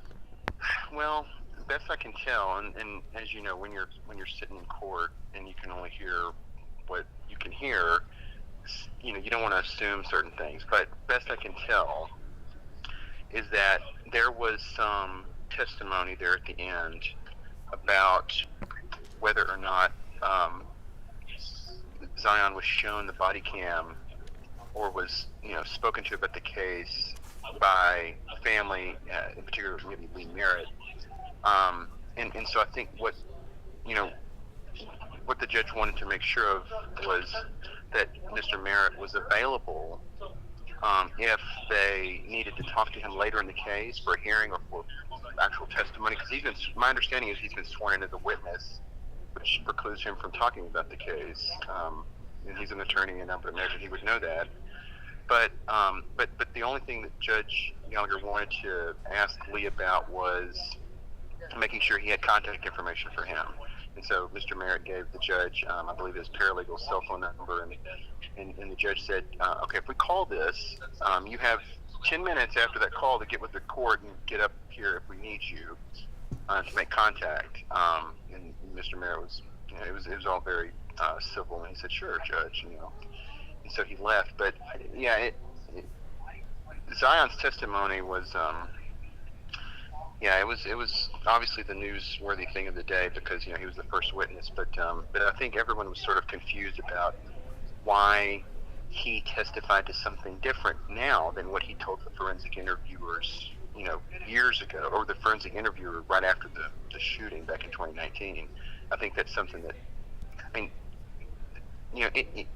anytime a witness differs from an initial statement, it's cause for, I guess, trying to figure out what happened. But when you're dealing with someone who's a sixth grader, kids get nervous, kids misremember, and I can tell you that what you probably didn't see inside the courtroom was that after Zion got off the stand the first time, he was very upset. He kind of held it together until he got down there with his family, but he just sort of walked past them and sort of burst into tears and went through a back door.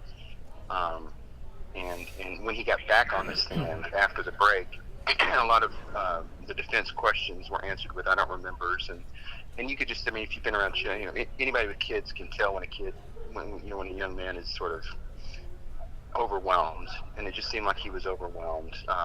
Anybody would be in that situation, especially someone who's in sixth grade.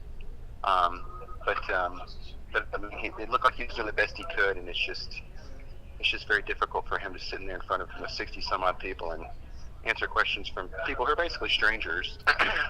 But the gesturing from the person in the crowd, that is a concern. That's why the judge kind of halted everything and addressed it and swore her in, and that caused her to, she has to be out of the courtroom now because that she's just sworn witness.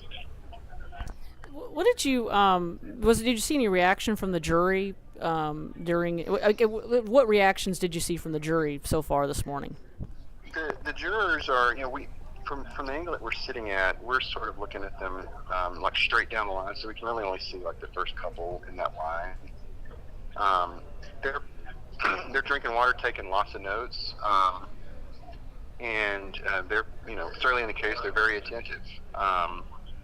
There's just no telling what they're thinking. When Zion came down right in front of the jury box to demonstrate where he says his aunt was holding the gun off to her side, they were watching very closely. Everybody was. Anytime a witness comes out of the box and gets down there and demonstrates something, people tend to perk up. And but yeah, they're very much paying attention, very much taking notes.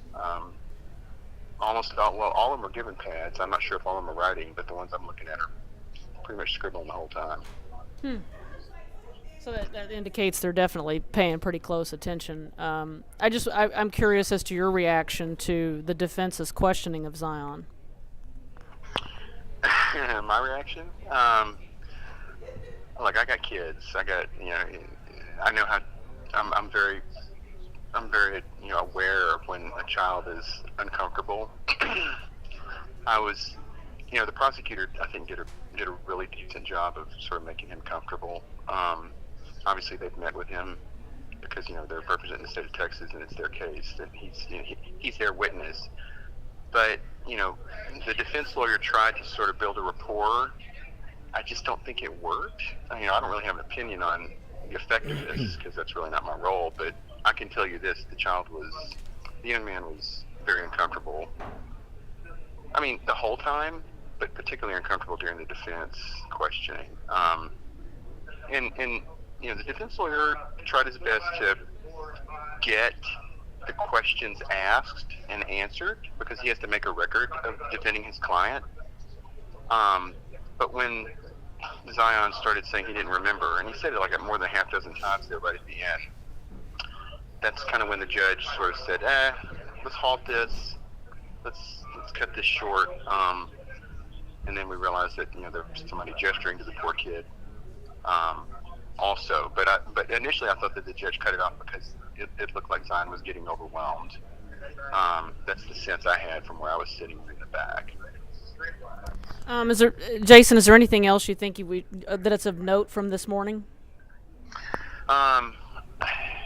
There is one thing. So Dean was, basically just sitting there the whole time listening, drinking water out of a little cup. But at one point I did see him, I think, and I don't know if y'all caught this on the camera, but I saw him, I think, with a Kleenex, like wiping his eyes. I'm not sure if it wasn't during a particularly emotional part in any testimony. I don't know if he maybe has allergies.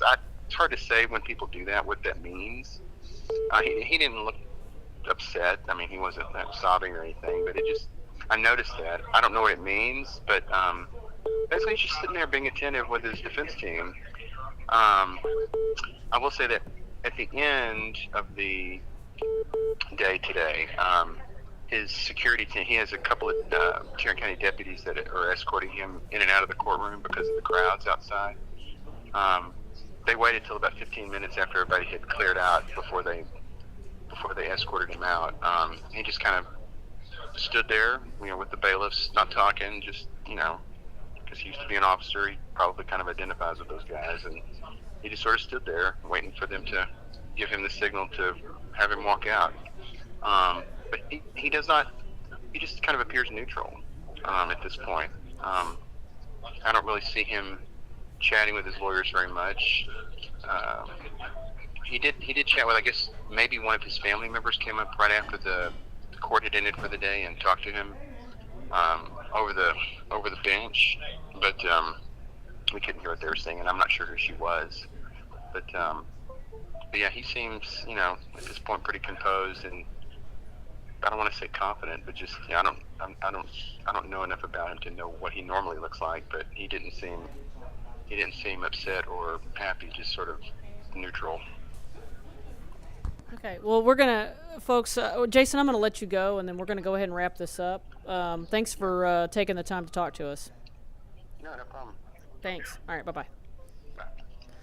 Okay, so well, we're really gonna wrap it up this time, folks. We appreciate you joining us. We will be back tomorrow. Well, I'll be back tomorrow. Tolly will. Thank you for joining us. Thank you for having me. I appreciate it. And tomorrow I'll have Lakeisha Smith, who's a local defense attorney, who will be joining us. I believe she's also a former prosecutor. Of course, a lot of defense attorneys are also former prosecutors. But she'll be coming on tomorrow to kind of help do what Tolly's been doing today, which is guiding us through, what we're seeing, what we're hearing, why people are doing what they're doing, and look forward to it. We'll be back. We'll have the live stream up probably tomorrow between 8:30 and 8:40. The judge has said he's going to go from 9 to 5, and I have every belief in the world that this judge is going to start on time and he's going to end on time. So we'll see you tomorrow.